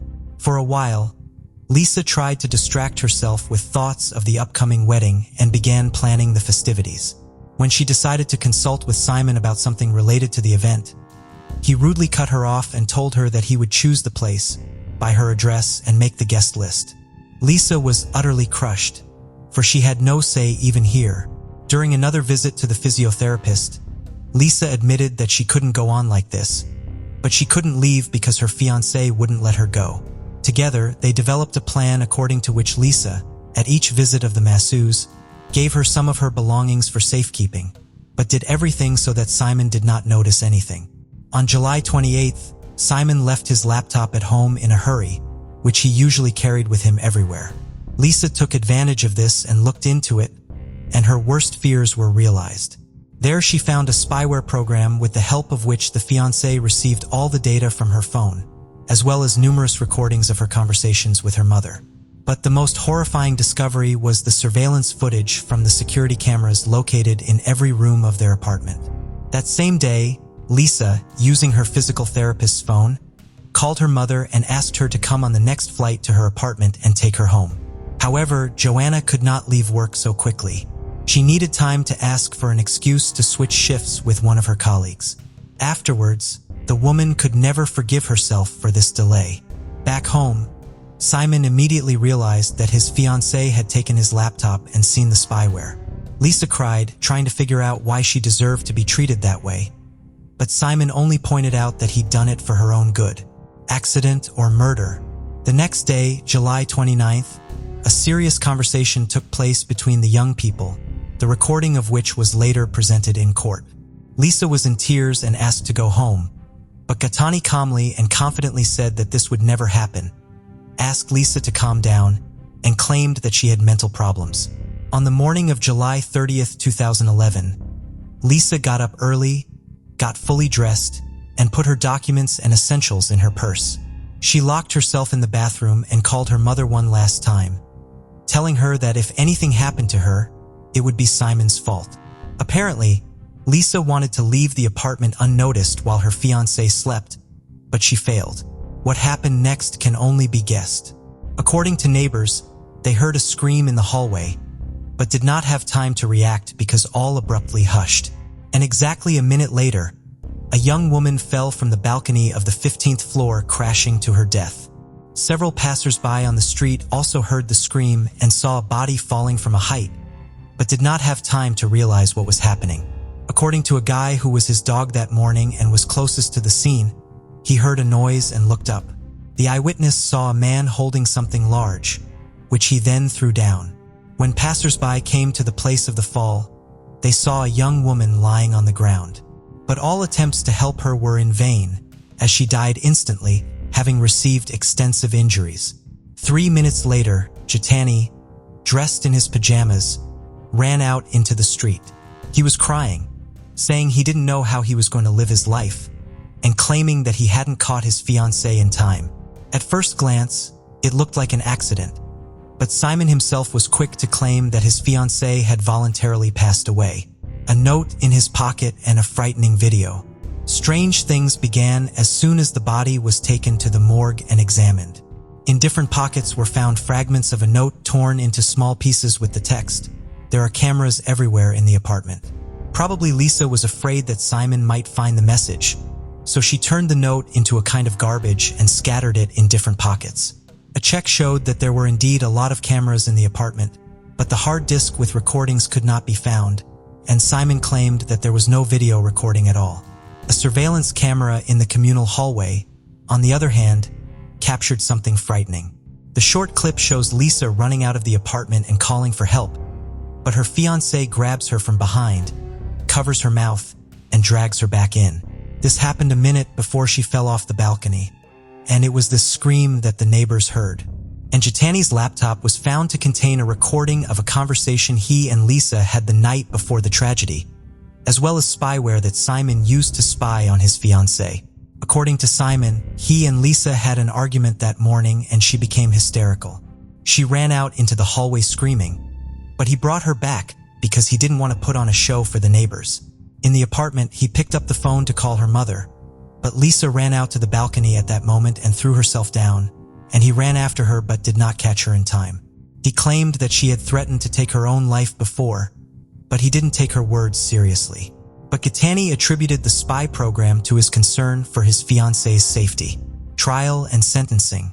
In the course of the trial, Simon was accompanied by already a new pasta, 22-year-old model Rachel Louise, who was just incredibly similar to his dead fiancée. However, later it was said that the girl just wanted to become famous at the expense of this high-profile case and therefore willingly talked to the press and appeared on television, saying that Gittany would never raise his hand on a woman. Simon's lawyers tried to convince the court that Lisa suffered from a mental disorder, was prone to hysterics, and could have voluntarily passed away. Even a long history of anorexia and treatment in the clinic came up. The defense also argued that the defendant, being short in stature, simply could not physically lift Lisa, who was taller than him, and also could not throw her off the balcony. But this version was refuted by a trainer from the gym, which Simon had attended regularly for many years. According to the trainer, the defendant worked with heavy weights, was much stronger than he appeared outwardly, and could easily have lifted Lisa. This was also supported by the absence of Lisa's fingerprints on the railing and the glass barrier, as she could not have jumped without leaning on them. Also testifying in court was the physiotherapist to whom Lisa had told in detail everything that had happened to her and had given her her belongings in the hope of escaping from the tyrant. It was her testimony that was decisive. Gittany was found guilty of murdering his fiancée and sentenced to 26 years in prison with the possibility of parole after 18 years. After the verdict was announced, Rachel Louise threw a tantrum and began to insult the judge, for which she was removed from the room. All attempts by Simon and his lawyers to challenge the court's decision were rejected, and the verdict remained in force. Rachel soon dumped her boyfriend, saying in an interview that it was difficult for them to maintain a relationship in prison, but she remains convinced of his innocence. As the world welcomed 1993 with joy and resolutions, one man in London harbored a chilling New Year's resolution of his own, to become a notorious killer. His targets? Unsuspecting men in the gay community. But who was Colin Ireland? And what compelled him to make such a horrifying resolution? What drove him to transform a symbol of new beginnings into a dark game of cat and mouse? Hi, I'm James. Welcome to True Crime Case Files. In today's deep dive, we'll uncover the layers of one of the UK's most calculating serial killers, a man who sought infamy through the fear he spread. We'll explore how he executed his plan with chilling precision, overshadowing the celebratory spirit of a bustling city with a series of gruesome crimes. To understand the mind behind the chilling moniker, the Gay Slayer, we must delve into Colin Ireland's past. Born in 1954 in Dartford, Kent, Ireland's early life was marked by turbulence, upheaval, and poverty. His childhood, spent in an unstable home, set the stage for a life filled with discontent and detachment. Raised by a single mother, Ireland experienced a revolving door of men in his life. This instability fostered a personality that craved control, a trait that would later manifest in the most sinister ways. His parents, both unmarried teenagers, saw his father leave shortly after his birth, leaving Ireland unaware of his identity. Financial struggles forced them to move frequently, further contributing to his chaotic upbringing. In spite of all the hardships, Ireland had a close relationship with his mother and remembered her as affectionate and benevolent. Ireland said that as a child he was a thin, lanky little runt, always getting the worst of it from schoolyard bullies. This made Ireland frequently miss school. As a result, he didn't get a proper education and became sad and withdrawn, choosing his few friends among the most unthreatening kids. As a teenager, Ireland found himself entangled with the law. His crimes, though initially petty, hinted at a deeper struggle within. A struggle for identity and a desperate need to assert his significance in a world where he felt invisible. Constantly in trouble of his own making, Ireland was sent to borstells and prisons for theft, robbery, blackmail, and burglary. He ran away to London at 16 and hung out in an amusement arcade with a bad reputation where young boys were targeted by pedophiles. Ireland was approached by some of them. Besides, one of his jobs was a bouncer on a gay club. That's where his understanding of gay subcultures came from. As Ireland himself described the 70s, I was entering what I call the lost period, common to those who suffer from psychopathy. In between custodial periods, a lot of the 70s were a blur. I spent my time detached and wondering. In 1982, Ireland married Virginia Zammit, who was confined to a wheelchair. His colleague witnessed a pleasant family life when he visited them. They divorced 5 years later after Ireland's adultery. In 1989, he married Janet Young. He was abusive and after 4 months left his wife abruptly when she was away for the weekend, stealing over £10,000 from her account and leaving her completely broke. He moved to Southend-on-Sea, Essex, roughly 60 kilometers east of London, and lived in a hostel there. Later, he moved to his own flat. There, in this flat, Ireland decided to become a serial killer as his New Year's resolution. Drifting through adulthood, Ireland's life was a patchwork of odd jobs and fleeting relationships. But beneath this veneer of normalcy, there was a growing fascination with infamy and a desire to etch his name into criminal history. Ireland immersed himself in the dark world of serial killers. He studied them, not with a sense of horror but with an analytical eye. What made them tick? How did they elude capture? These were the questions that consumed him. He spent many hours reading about serial killers and learning about geographic profiling, hence deciding to commit his murders far away from his home. A killer usually commits crimes in a certain radius of about 7 miles from his home. That's why Ireland chose London for his crime scene. He also planned to have at least 5 victims because he had read that a person needs to have such body count to qualify as a serial killer. The year 1993 witnessed a terrifying series of crimes that shook the core of London's LGBTQ+ community. Colin Ireland, a man whose unassuming demeanor masked a sinister agenda, embarked on a calculated campaign of terror, meticulously planning and executing a series of murders with chilling precision. Ireland's hunting ground was the vibrant gay scene of London. He frequented the Coleherne Club, a known gay bar seeking out his potential victims. Here, amid the pulsing music and crowded dance floor, Ireland would select and study his targets, plotting their fates with cold detachment. Ireland sought men who liked the passive role in F&M, so he could easily restrain them as they believed it was a sexual game. Members of the pub would wear color-coded handkerchiefs to indicate their sexual proclivities. Ireland was posing as a dominant partner. His first victim, Peter Walker, was a 45-year-old choreographer. Ireland met Walker at the Coleherne, and what started as a night of perceived intimacy quickly turned into a nightmare. Walker's body was discovered in his apartment, revealing the horror of Ireland's actions. Bound, gagged, and suffocated by a plastic bag placed over his head, Walker's death was just the beginning of Ireland's gruesome spree. Ireland placed 2 teddy bears in a sexual position on Walker's body and burned some of his pubic hair so he could smell it. While searching the flat, he discovered that Walker was HIV positive. Enraged, Ireland stuffed a condom into Walker's mouth and another one into his nostril.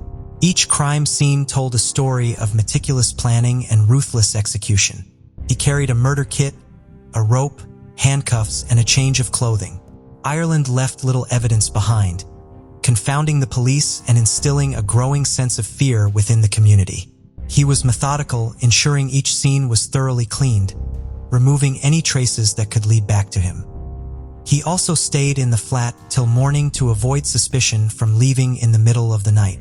To describe the nights after his murders, Ireland said, "I think that affected me mentally to quite a degree, sitting with his body for 5 to 6 hours, watching him gradually get blotches, go cold. It wasn't something that I could cope with, to be honest." Ireland disposed of all the things he touched by throwing them out of a train window on his way back to Southend. When the police discovered the body, they assumed it was the result of a sexual game gone wrong. 2 months later, Ireland returned to the pub where he met 37-year-old librarian Christopher Dunn, who invited Ireland to his flat. Ireland tied, handcuffed, then beat, and tortured his helpless victim before suffocating him by stuffing pieces of cloth into his mouth. After murdering him, Ireland used Dunn's PIN and bank card to withdraw $200 from his account. The police assumed it was an accident as a result of a sex game and didn't link his death to Walker's. Ireland was getting more and more confident as his New Year's resolution was coming together. Ireland met 35-year-old businessman Perry Bradley III at the Coleherne pub. He was the son of Texas Democratic Party fundraiser Perry Bradley Jr. In his Kensington flat, Bradley refused to be tied. But Ireland told him that he couldn't perform sexually without it. Bradley reluctantly agreed, and then Ireland told him that he was a thief and he just wanted his money and PIN. After Bradley gave Ireland his PIN, Ireland told him that he should try to fall asleep as he wouldn't leave his flat till morning. Bradley did fall asleep, and Ireland realized that Bradley could identify him and strangled him. Then he placed a doll on top of the dead man's body. The heinous crimes of Colin Ireland not only sent shock waves through the communities he targeted, but also captured the relentless gaze of the media. The press dubbed him the Gay Slayer, a moniker that sensationalized his horrific acts and underscored the homophobic undercurrents of the time. Within 3 days, on June 7th, Ireland was back at the Coleherne. He met 33-year-old Andrew Collier, a housing warden, and went to his home. Again, Ireland handcuffed and tied his victim to the bed, demanding his bank details. After killing Collier's cat, Ireland strangled Collier. He placed a condom on Collier's penis and fastened the dead cat's mouth over it and put the cat's tail into Collier's mouth. On June 15th, Ireland met Maltese chef Emmanuel Spettery. Aged 41, he cuffed, bound, and strangled his victim, then stayed in his flat watching TV and eating Spettery's food. After cleaning the scene, Ireland set fire to the flat, but it only caused minor damage. As the body count rose, so did the alarm. Animal behind these abhorrent acts? Was it a deep-seated animosity towards the gay community or something more cold and calculated? And what were the critical mistakes Ireland made, and how did they lead to his capture? As the death toll rose, London's Metropolitan Police found themselves grappling with a cunning predator. The investigation into Colin Ireland's crimes was a race against time, a complex puzzle that demanded not just diligence, but innovation in the face of a killer who seemed always one step ahead. Initially, the investigation faced significant challenges. Ireland's careful planning and meticulous cleanup at each crime scene left frustratingly few clues. The killer's methodical approach in disguising his identity and movements compounded the difficulty, turning the investigation into a labyrinthine task. Detectives were confronted with a disturbing pattern. All victims were men from the gay community, their bodies discovered in their own homes, a sign of trust brutally exploited. This realization led to a focused investigation in London's gay scene, particularly around the Coleherne pub where Ireland hunted for his victims. The breakthrough came from meticulous police work and a stroke of luck. A forgotten fingerprint at a crime scene, a chance capture on one of London's first CCTV cameras, These were the pivotal moments that began to unravel Ireland's web of deceit. When Ireland was in Andrew Collier's flat, they heard a noise outside and came up to the window. Ireland gripped a horizontal metal bar across the window and forgot to wipe it off. The police then found these fingerprints. And finally, Ireland was captured on CCTV. Some witnesses said Spettery left Coleherne with a man. Then police traced his route home.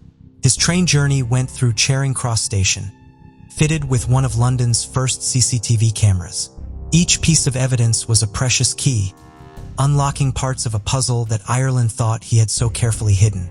But what was it that finally led to Ireland's downfall? How did the police connect the dots in a case that seemed to defy resolution? The relentless pursuit of justice in the Colin Ireland case turned a crucial corner with a single seemingly innocuous phone call.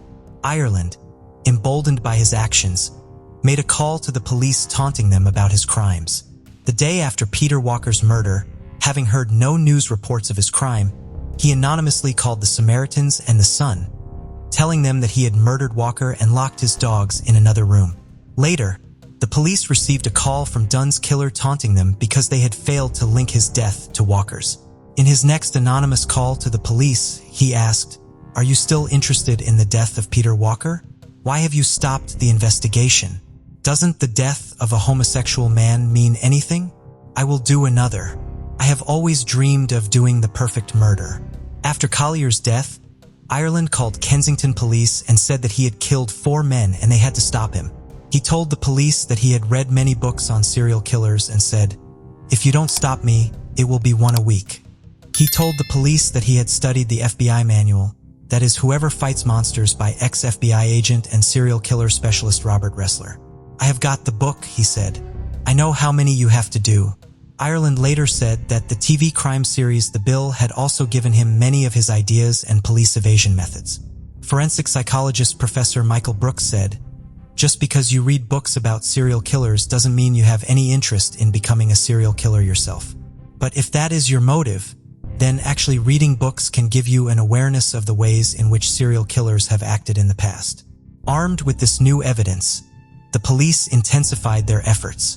A suspect started to take shape from the shadows. It was a breakthrough moment in the investigation, a lead that they desperately needed.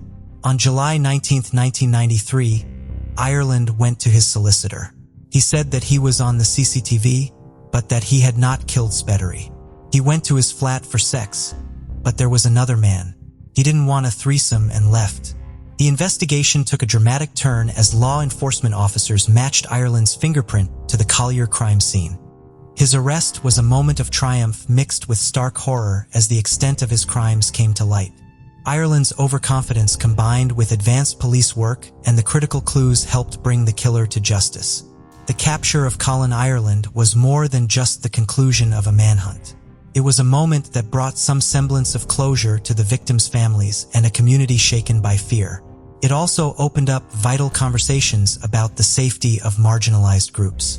The trial of Colin Ireland was set to be a gripping chapter in British legal history, raising questions about the nature of evil and the psyche of a man who sought infamy through brutality. What revelations would his trial bring? A legal journey that would reveal the full extent of his chilling crimes was just beginning. The trial was a meticulous dissection of Ireland's actions, each day unraveling more about the man behind the murders. The prosecution presented a case built on a foundation of solid evidence. Ireland, facing overwhelming evidence, made a decision that stunned the courtroom. He confessed to his crimes, detailing them with a cold detachment that sent shivers down the spines of all present. His confession was not just an admission of guilt, but a hair-raising narrative of his calculated and brutal actions. Ironically, pleading guilty to all his murders and confessing, Ireland avoided the publicity he so deeply craved. The heart of the trial, however, lay in the stories of the victims. Their lives, tragically lost, remind us of the human cost of hate and prejudice. Were these 5 murders Ireland's only crimes? Or did he kill others? Serial killers often withhold some of their murders from the police to gain a sense of control over them, even in prison. In January 1993, soon after Ireland's resolution, the police found a dead gay man in his home in Soho. They believed this might have been done by Ireland. However, the gay slayer never claimed this crime. Along with his other victims, a perilous shadow loomed over Hollywood star Tom Cruise.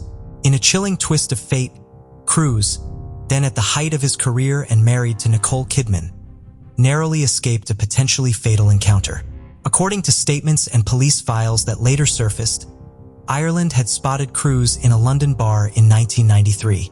Driven by a perilous and misguided belief, Ireland falsely assumed Cruise to be gay and plotted to make him one of his victims. The killer's sinister plan was unexpectedly thwarted.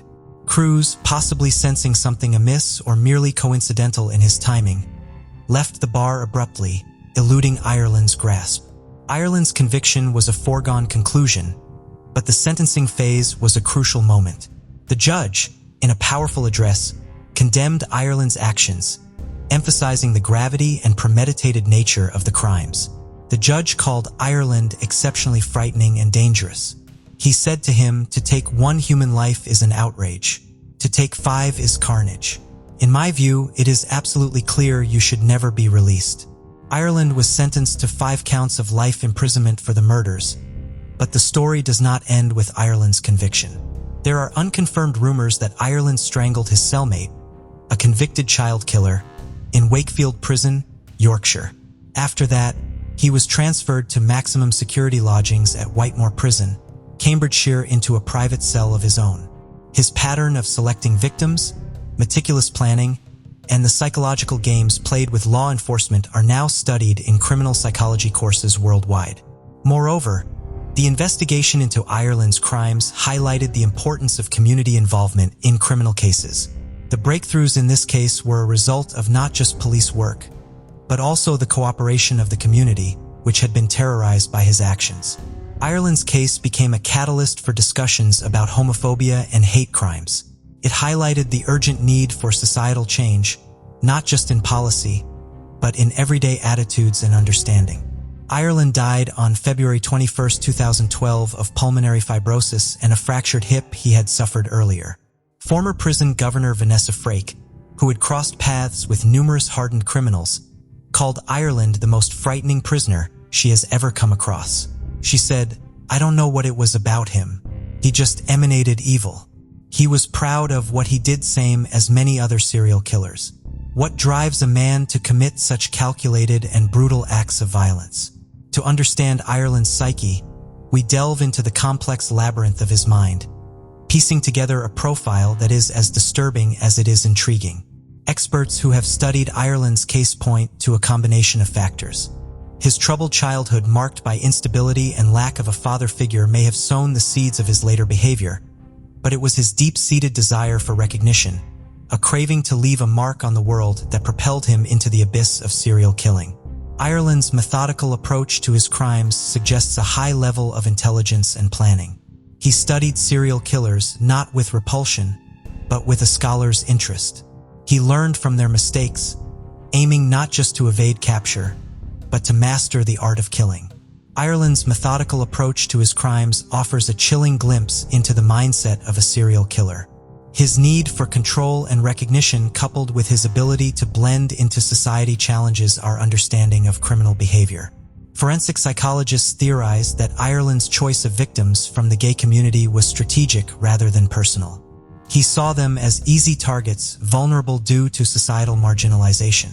This choice reflects not just a cold-blooded strategy, but a chilling indifference to human life. He said about how he chose his victims, "I think it's been something that's been triggered in me sometime before. I felt if I was approached, it was likely that I would kill. I thought to myself, if I wasn't approached, something wouldn't have happened. I would have gone on my way and nothing would have happened." Forensic psychologist Professor Michael Brooks explained, "What he does is he reduces the chance of choosing an inappropriate victim or somebody who wasn't going to respond by not selecting those who didn't approach him." Perhaps the most terrifying aspect of Ireland's psychology is his lack of remorse. His confessions were devoid of emotion, his recounting of the crimes clinical. This detachment points to a possible psychopathic personality where empathy and conscience are alarmingly absent. Detective Inspector Martin Finnegan said, "He was very factual about his acts, as if he was describing someone else's activities. Absolutely no compassion at all. I didn't detect much hatred. It was just matter of fact, like, I went down the shops and bought this, went into the flat and killed him. In most cases, the murderers who kill gay people are gay themselves, and those blatantly homophobic are often secretly gay. Was it really a plausible excuse for Ireland to give in to his secret emotions? Ireland compared the buzz of his first kill to that of losing his virginity. Maybe these hidden feelings brought this simile to his mind. Was Ireland just dishonest with himself and others trying to hide what he really couldn't control? Ireland said he was heterosexual and didn't touch or have sex with the men he killed. However, it's difficult to imagine that at least 5 people invited him to his flat for sex undressed, and let Ireland tie them without even a single kiss. Can a person even decide to become a serial killer as a career just for the sake of it without any ulterior motives? And choose the specifics of his crimes by pure ulterior motives and choose the specifics of his crimes by pure logic? Or is it something deeper? Or was theft the real reason of Ireland's crimes and murdering his victims? Was a calculated move to prevent them from identifying him later? There's inconsistency in Ireland's story about the murder of Perry Bradley. He said that he had promised Bradley to leave him alive, but then it occurred to him that Bradley could identify him. This narrative strongly contradicts with his whole intention of choosing his victims for murder to gain fame from becoming a serial killer. Was Ireland just exploiting homophobic moods in the society to mask the mercenary nature of his crimes, hoping that it will win him sympathy of the public and reduce the term of his imprisonment? Or was there more than one reason, perhaps all of them combined? On May 21, 2010, a young woman was found murdered in the apartment of 26-year-old Army veteran Sam Hare. When Sam's father stumbled upon the gruesome scene, he quickly called 911, but Sam was nowhere to be found. Who was this woman and what had transpired? Was Sam fleeing after committing the crime? Located halfway between Los Angeles and San Diego, Costa Mesa, California, is a coastal highland overlooking the Pacific Ocean. Despite its affluence, it maintains a laid-back beach community vibe. No one could have predicted that this beautiful place would be where Julie Kibalashi met her tragic end. Sam Hare's parents, Stephen and Raquel, grew concerned when they hadn't heard from him for a while. He was supposed to visit them that weekend but never arrived. On May 22, 2010, Stephen went to Sam's apartment with his wife, only to be greeted by a horrific scene. Panic-stricken, he immediately dialed 911, informing the police that a dead woman lay face down in his son's bedroom, her clothes partially torn and blood streaming down from her forehead. However, Sam was nowhere to be seen. The incident sent shockwaves through the community, where murders were exceedingly rare.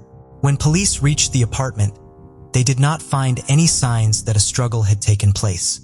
In Italy, as you walk in, you could tell it was a master-type apartment. It was a theater apartment. There was no signs that there may be a bit of struggle or there may be a fight that you've had gone on. The apartment seemed to be filled with items you'd find in a typical bachelor pad. Empty beer bottles, burned cigarettes, a patio barbecue, but it looked relatively clean and neat. That is, until they entered the bedroom.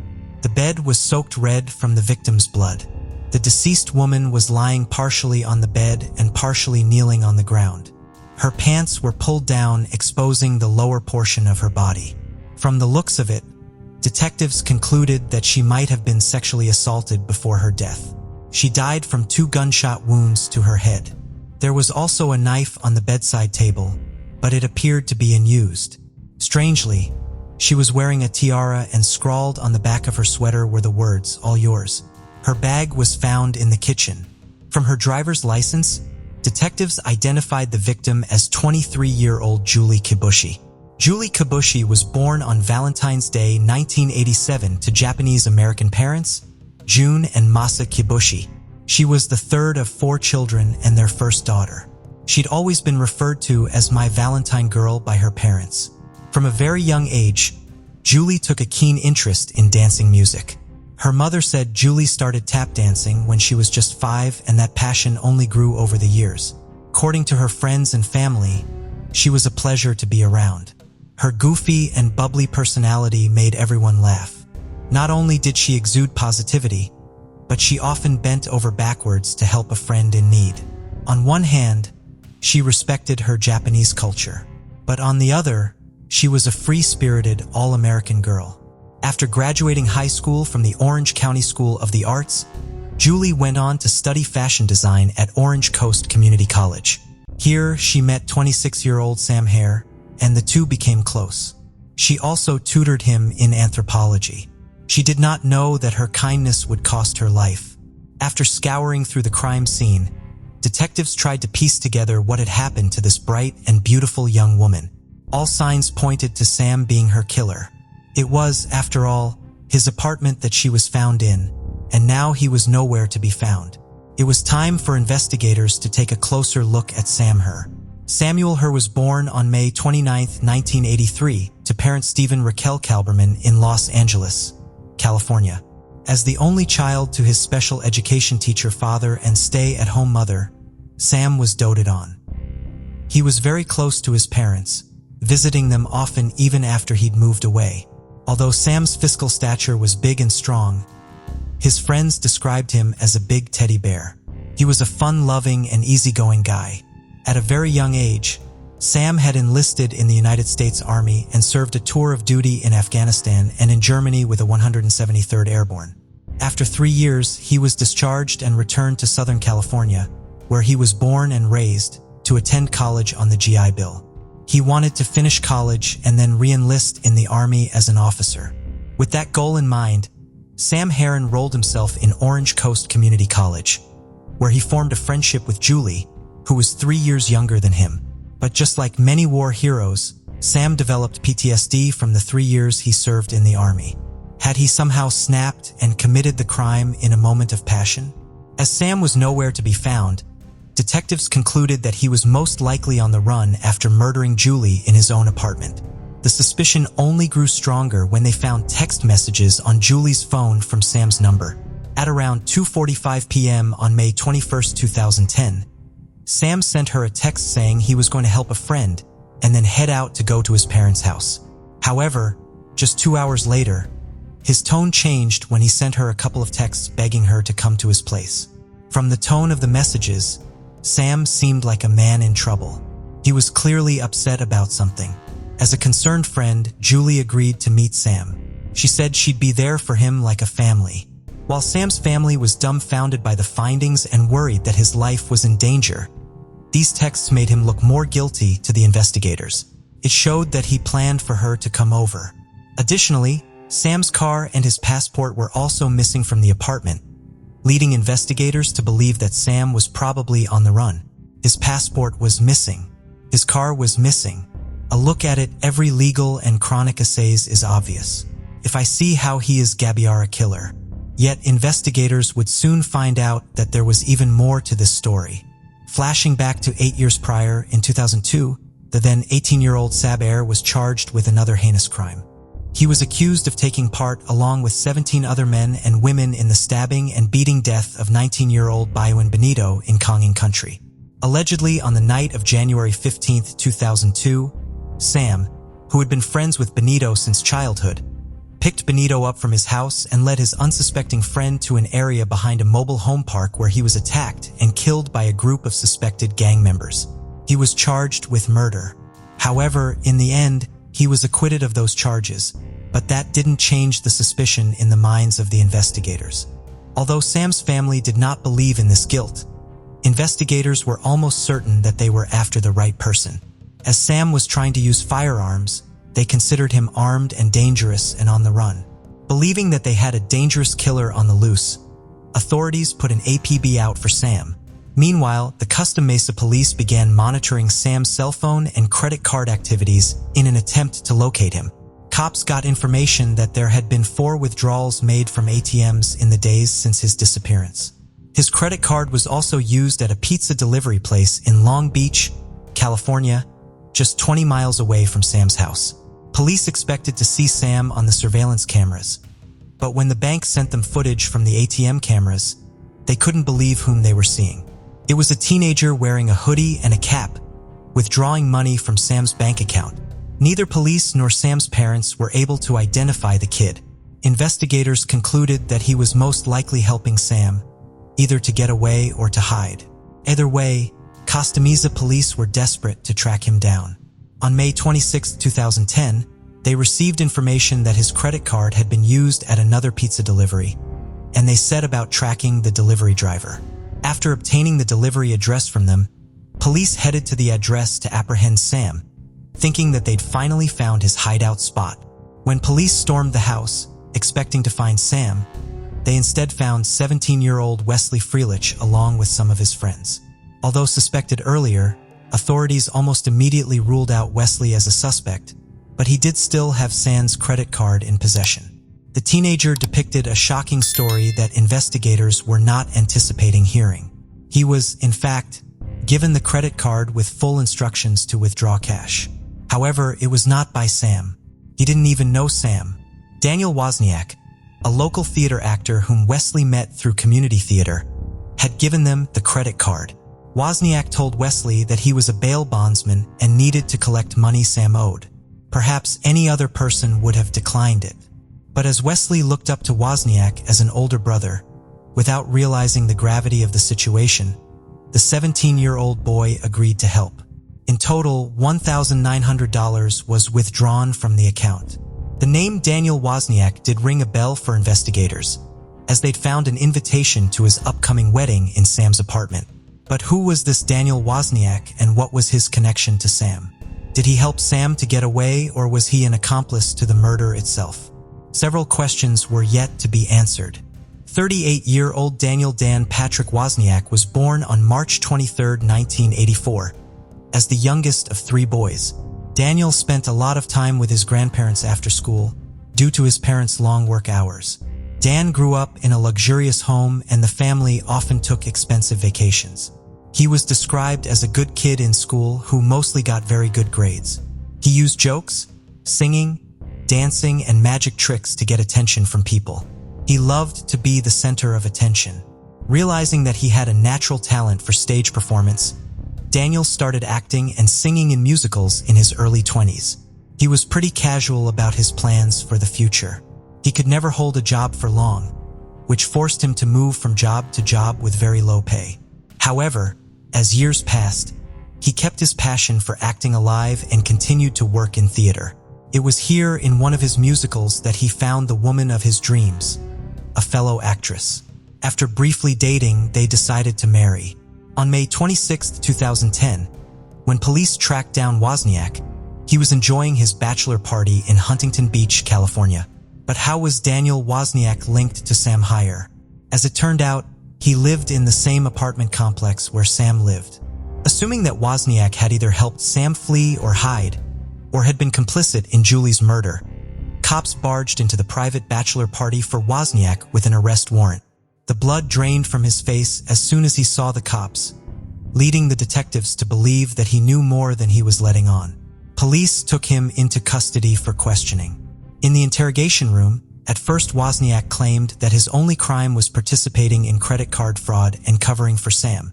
He further told the investigators that he and Sam hatched a plan to pull out all of his money from his bank account with the help of Wesley and then claim credit card theft. But Daniel claimed before they could carry out the plan, Sam made a shocking confession. He added that after this confession, he dropped Sam off at a local shopping center and had not seen him since. Nonetheless, detectives believed he was still covering for Sam and that he had more involvement in Julie's murder than he told the investigators. So detectives tried a different strategy. They took a DNA swab from Daniel, a strategy that made Daniel very nervous. He tried to collect his composure, but detectives could tell there was something wrong. Almost immediately, he started to add more details to the story. Tell me about the saying that Siddharth Relatsu did. I told him that I needed to go seek stuff from the theater. I said, help me let this. Then I didn't really mind if I could not reverse it, put it back in a shine. Detectives realized that Wozniak was nervous that his DNA would show up at Sam's apartment. Although he tried to say otherwise, cracking under pressure, he kept changing his story. After a long pause, Wozniak said that he knew about Julia's murder and he helped him get away. When detectives reminded him that they had his DNA, he reassured them that it was not going to show up on Julie's body. He was still holding on to the fact that he had nothing to do with the murder. Detectives were expecting that Wozniak would reveal more details, when he suddenly decided he was done with the interview. But with so much at stake, detectives could not let him go easily without knowing the full details. They told Wozniak that he'd be arrested for the accessory to murder charge if he did not come clean and give them full details. Wozniak had a lot at stake too. He had a wedding scheduled in just 48 hours and he did not want to miss it. Under pressure, Wozniak started to crumble. The story yet again changed a bit. Seeing that Wozniak was about to break, detectives hastened the process by bluffing about the DNA. Although in reality, DNA test results wouldn't be back for weeks, detectives claimed his DNA was found on Julie's body. Shockingly, he did not protest the claim. He rather said his DNA was on Julie's body because he was standing right over her body. As it turns out, Wozniak was not as good of an actor in the interrogation room as he was on the stage. As his lies fell apart, he dropped yet another bombshell. This was a major red flag for the detectives because only one gunshot wound was visible to the investigators at the crime scene.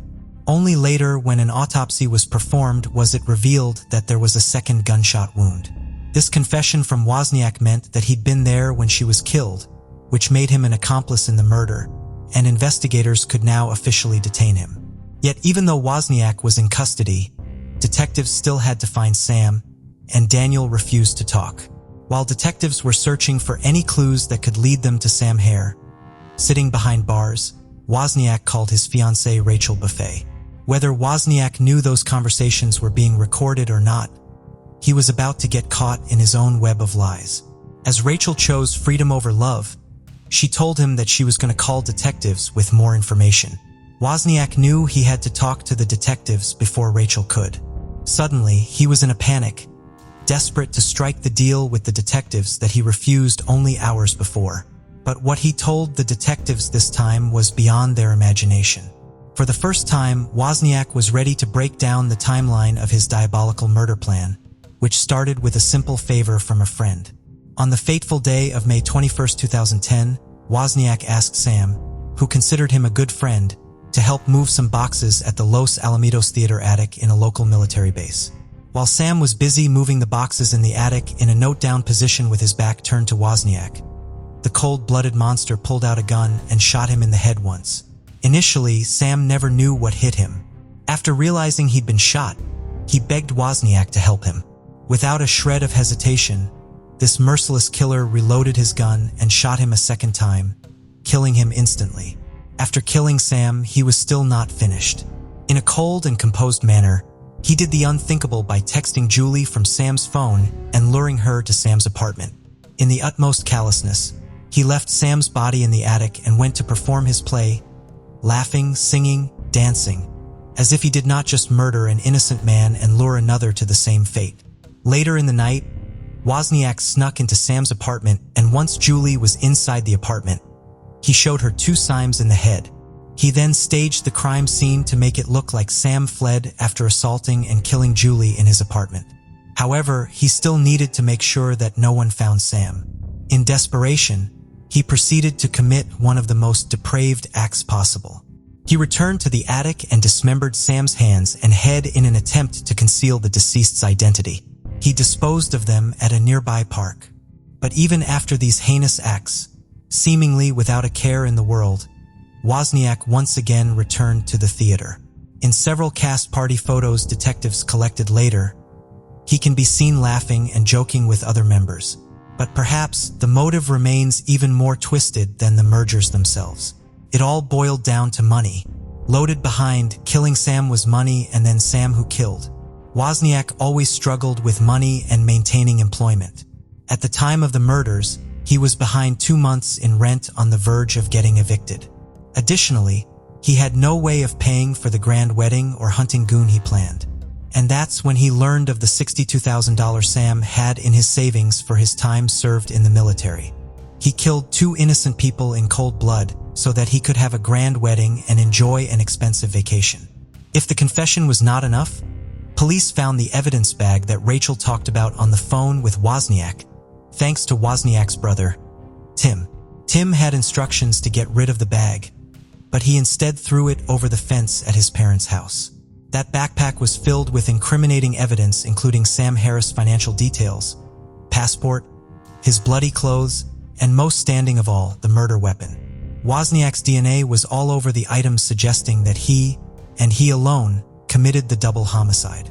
There was a cornucopia of others, of the DNA, expedited shell cases, the victim's financial informations, everything a prosecutor could ever warrant, and, of course, that also led us to the murder weapon himself. On December 16, 2015, at the end of his trial, which lasted just 5 days, Wozniak was found guilty of 2 counts of first-degree murder. On January 11, 2016, after only 1 hour of deliberation, in what's described as one of the shortest death penalty deliberations, the jury recommended the death penalty to a very deserving Daniel Wozniak. On September 23, 2016, the judge sentenced him to death. It seemed like there was no end of deception in this case. Detectives discovered years later that Wozniak's former fiancée, Rachel Buffet, not only knew about the murder plots, but she'd been deceptive to the detectives.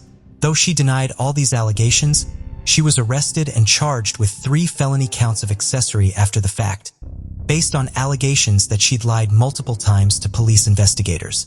On September 12, 2018, she was convicted on 2 of those counts with a maximum possible sentence of 44 months, and on November 8, 2018 was sentenced to 32 months behind bars. She was released from jail sometime in 2019. Life snatched away from 2 innocent people. Life destroyed for their family members. And all of this, just so one mania could have his dream honeymoon. The only closure that the families can get from this is that this monster is spending his last days where he can't hurt anybody else. This case involves India's first renowned perfume expert, Monica Ghurde, whose murder and the methods employed by the killer sent shockwaves across the country. The date was October 6, 2016. Monica lived in Sangolda, a village in the picturesque state of Goa, known for its beautiful beaches, vibrant culture, pleasant climate, and historical sites. In addition to its stunning scenery, Goa boasts colorful architecture, lush greenery, and breathtaking sunsets. Monica resided in a 3-bedroom rented apartment within the Supna Raj Valley Society in Sangolda. As usual, around 9 to 10 in the morning, Monica's maid arrived and rang the doorbell of her apartment. When there was no response, the maid rang the bell again, but still received no answer. She then called out several times and rang the bell 3 or 4 more times. Despite knocking on the door, there was still no sound from inside, and no one opened the door. This was unusual for Monica, leading the maid to feel anxious. Concerned, she contacted Monica's brother, Anand Ghurde, who lived in Mumbai, and explained the situation to him. Following this, Anand attempted to call Monica's phone, but there was no response. He keeps trying to connect with his sister through calls, but Monica doesn't pick up the phone. After that, Amnon calls Monica's neighbor who lived in the adjacent apartment, and Monica had also left a duplicate key to her. Shortly after Amnon's call, the woman arrives outside Monica's house with the duplicate key. She then opens the door with the same duplicate key. And as soon as Monica's neighbor and her maid enter the house, both scream because Monica was lying straight on the bed and herons were tied behind the bed, and there was no clothing on the lower part of her body. Additionally, Monica was not moving at all. Seeing all this, Monica's neighbor immediately calls the police. Soon after, the Goa police arrive at Monica's apartment with some lady police officers, an ambulance, and doctors. However, when some doctors cover Monica's body and check her pulse, it is found that Monica has passed away. Afterwards, the dead body is sent for post-mortem and then the room is searched. The police searched the room, but the surprising thing was that there was no evidence of forced entry anywhere in the entire apartment. There were egg shells in the room suggesting they had been eaten recently. Then Monica's purse was checked, but apart from some debit card bills, the police found no evidence in it. Now, to find evidence, the police consider examining all the CCTV footage in the society. But then they find out that there are no CCTV cameras installed in that society. Besides this, the police also question the people living in Supna Raj Valley. However, nobody has seen any suspicious person entering or leaving Malaka's house in the past day. Nevertheless, the police also investigate from the angle of theft. But nothing was missing from Monica's flat that could indicate that this murder was committed for theft. Looking at all these things, the The police believe that whoever murdered Monica had some information about her because no one forcefully entered the flat and nothing was stolen from the house. However, Monica was married, but due to some disputes, she had been living alone for a year. Therefore, the police's suspicion first falls on Monica's husband, Barath Ramanrutham. After that, the police interrogate him about this murder, but nothing comes to light during the interrogation that would make them suspect him. In fact, Monica was the daughter of a former judge in Mumbai, Ramesh Ghurde, and she was initially a photographer. But later, she started researching on perfumes. After this, in a short span of time, she became a successful perfume expert. Due to her profession, Monica was quite famous not only in her society, but also throughout the city, often seen hobnobbing with big businessmen. Therefore, as soon as news of Monica's murder surfaced, the entire state of Goa was in shock. At that time, this was the news running on every news channel in the country, and the public wanted to know who the mystery killer was. Meanwhile, Monica's post-mortem report also arrives, revealing that Monica died due to suffocation, and it also becomes clear that she was raped. Anyway, the police had investigated the case from every angle so far, but they had neither found any suspects nor any clues. But then during the investigation that evening, a police officer suddenly remembers that they had found some debit card bills from Malaka's purse, but they hadn't found any debit card during the entire search. Afterwards, the Goa police approached the bank regarding the bills of that debit card and request to check the transaction details of that card. It is found out that on the morning of October 6th at 6 o'clock, this card was used at an ATM in Porvorim area. Porvorim is merely 4 to 5 kilometers away from Sapnaraj Valley. Following this, the police instruct the bank to keep an eye on this card and also scrutinize the CCTV footage of the ATM in Porvorim. The face of the boy who withdrew money from that card was captured on the ATM camera. Subsequently, with the CCTV footage in hand, the Goa police reached Satnaraj Valley. As soon as the locals see this footage, they recognize the boy shown in the footage immediately and identify him as Rajkumar, who used to be the old security guard here. However, he was fired from his job 2 months ago on charges of theft. For the Goa police, this was a major success because for the first time in this case, the police had a name and a face of suspect. Now when the police check Rajkumar's background, they find out that Rajkumar, 21, is from Bathinda city in Punjab state, and there have been several theft cases registered against him before. The police had all the information about Rajkumar, but the challenge now was how to catch him. So to catch Rajkumar, the Goa police started waiting for the next transaction from Monica's debit card. Some time passes and suddenly the police find out that recently, some money has been withdrawn from an ATM in Bangalore city using this card. Let us tell you that Bangalore city is about 370 miles away from Sangolda village. Upon seeing this, the Goa police immediately spring into action and contact the Bangalore city police. After that, Bangalore police checked the CCTV footage of that ATM and Rajkumar's face was clearly visible in the footage of that ATM as well. Following this, Bangalore police took Rajkumar's photo and began questioning all hotels and lodges around that ATM. After a while, a man at the reception of one hotel recognizes Rajkumar's photo and says, "Yes, a man with this face is staying in our hotel, but he has gone out for some work right now." Afterwards, some police officers dressed in civilian clothes stand outside the same hotel waiting for Rajkumar to arrive. But as soon as Rajkumar returns to the hotel after a while, the police officers recognize him and apprehend him. Now, because the police officers were in civilian clothes, Rajkumar doesn't even recognize them. And just like that, on October 8, 2016, 2 days after Marika's murder, Rajkumar is arrested from a hotel in Bangalore. Then Goa police are contacted. Afterwards, the Goa police arrive in Bangalore and take Rajkumar to Goa with transit remand from the court. Now the interrogation begins, and due to the firm questioning by the police, Rajkumar admits to killing Monica. When the police ask him why he did it, he narrates his entire story to the police, and the story goes something like this. Actually, in the month of June, 39-year-old Monica decides to shift to Goa for her perfume business, for which Monica starts looking for a rented flat. And on June 7, 2016, she reaches Sapna to see a flat. At the society's gate, Monica meets security guard Rajkumar. and the society's management had already called Rajkumar beforehand, informing him that a woman would come to see a flat, so show her the flat. Afterwards, Rajkumar shows Monica the flat, and after seeing it, Monica leaves from there. But what happens here is that during showing the flat, Rajkumar falls in love with Monica unilaterally. Now, day and night, he kept thinking only about Monica. About 4 to 5 days pass like this, and then one day, Rajkumar becomes very happy because that day Monica had come to shift to Sapna Rajkali with her belongings.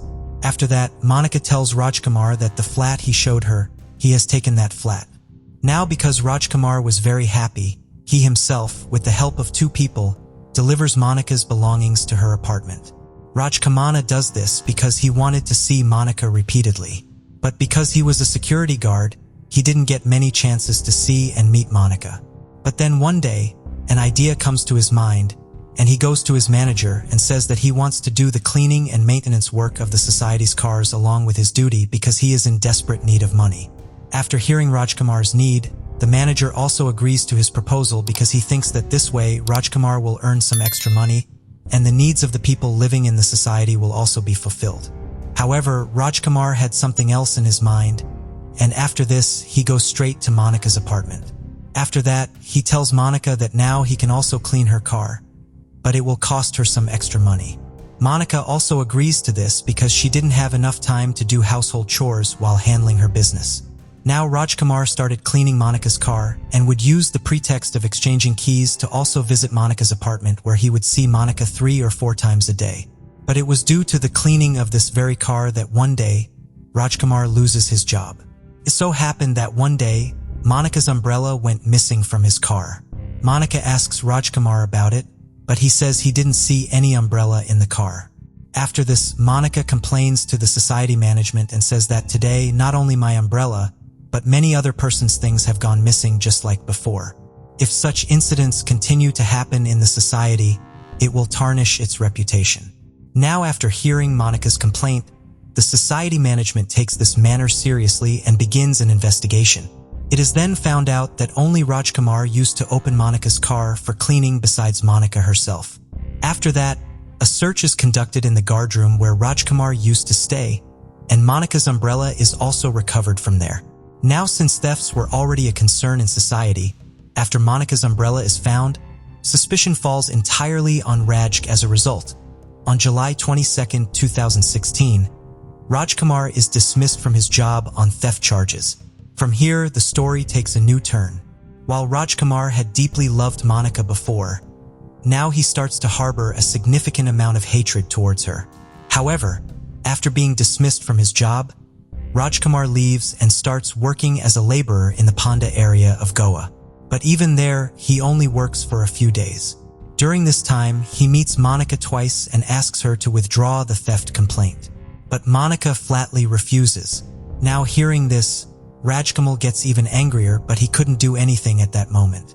After that, Rajkumar arrives in Chennai in search of a job, then goes to Mumbai from there, and finally spends some time working in Pune city. Everywhere, Rajkumar earns his living by doing odd jobs. But when he doesn't find any decent job anywhere, he returns to Goa on the October 2nd, 2016. But this time, he had something planned in Goa. There was still a lot of hatred against Monica in his mind. The very next day, that is on the October 3rd in the afternoon, Rajkumar reaches Sapna Raj Valley again. He enters the society through the main gate, and by chance, no one sees him entering. Then he goes straight to Monica's apartment below, but he notices that Monica's car is not parked there. Seeing this, he understands that Monica is not at home at the moment. However, instead of leaving from there, Rajkumar decides to wait for Monica to arrive in the society. Now, because Rajkumar knows every route in the society, he decides to hide on the terrace of the society because generally, no one comes to the terrace. Meanwhile, Rajkumar keeps looking down repeatedly and checks Monica's car. But even after the whole October 3rd passes, Monica's car is not seen.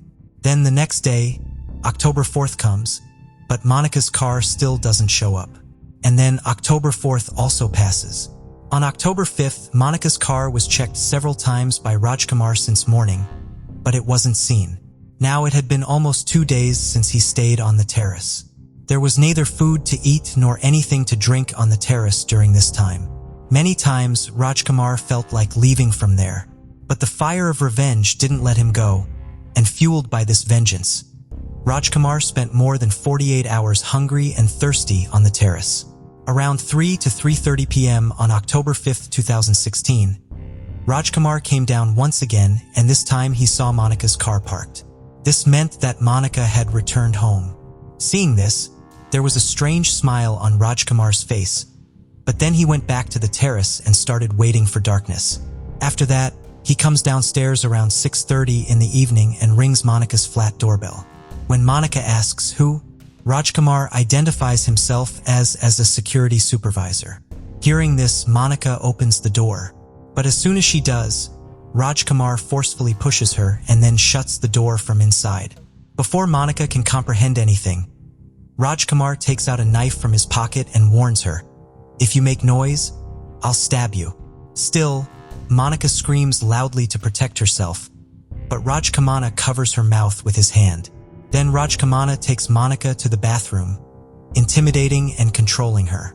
After that, he forcefully takes Monica to the bedroom at knife point, lays her on the bed, ties both her hands behind the bed first, then ties both her legs as well. Now Rajkumar demands money from Monica at knife point. Upon seeing herself trapped, Monica also gets very nervous, so she tells the Rajkumar, "Take all the money in the purse." After that, the Rajkumar empties Monica's entire purse. About 4,000 Indian rupees come out of the purse, like $48.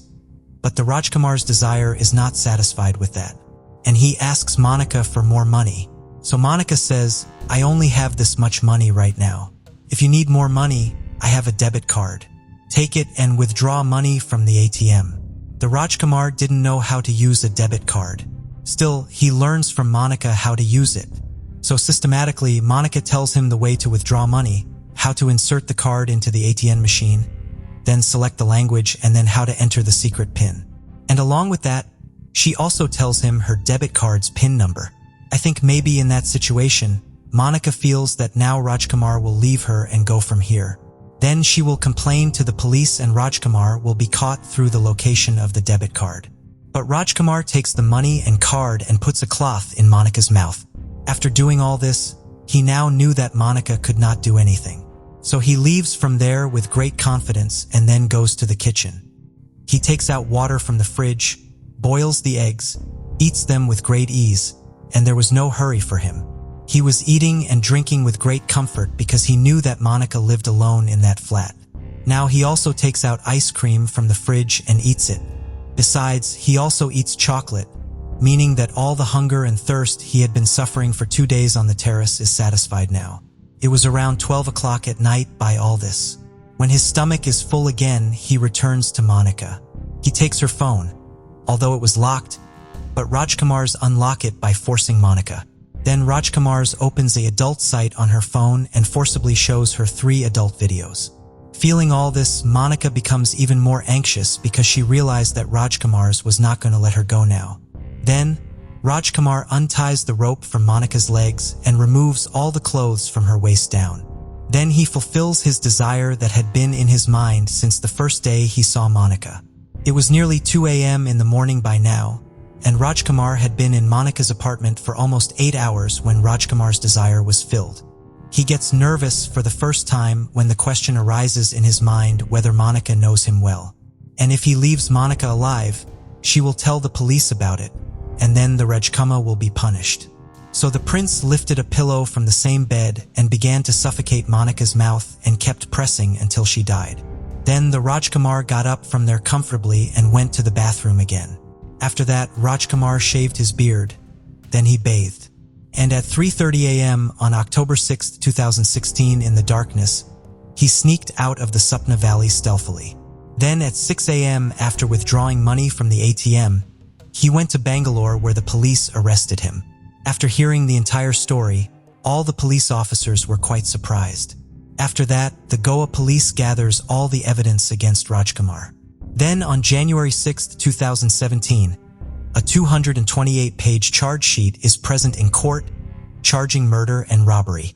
Thank you for joining us on this journey into the depths of unsolved mysteries. Cold cases not only challenge our understanding of the past, but also ignite our curiosity and determination for answers. Remember to subscribe to stay updated on our latest investigations. And if you have any information regarding the cases we've covered, don't hesitate to reach out. Together, we can shed light on the shadows of the past and bring closure to those who seek it. Until next time, stay vigilant, stay curious, and never stop seeking the truth.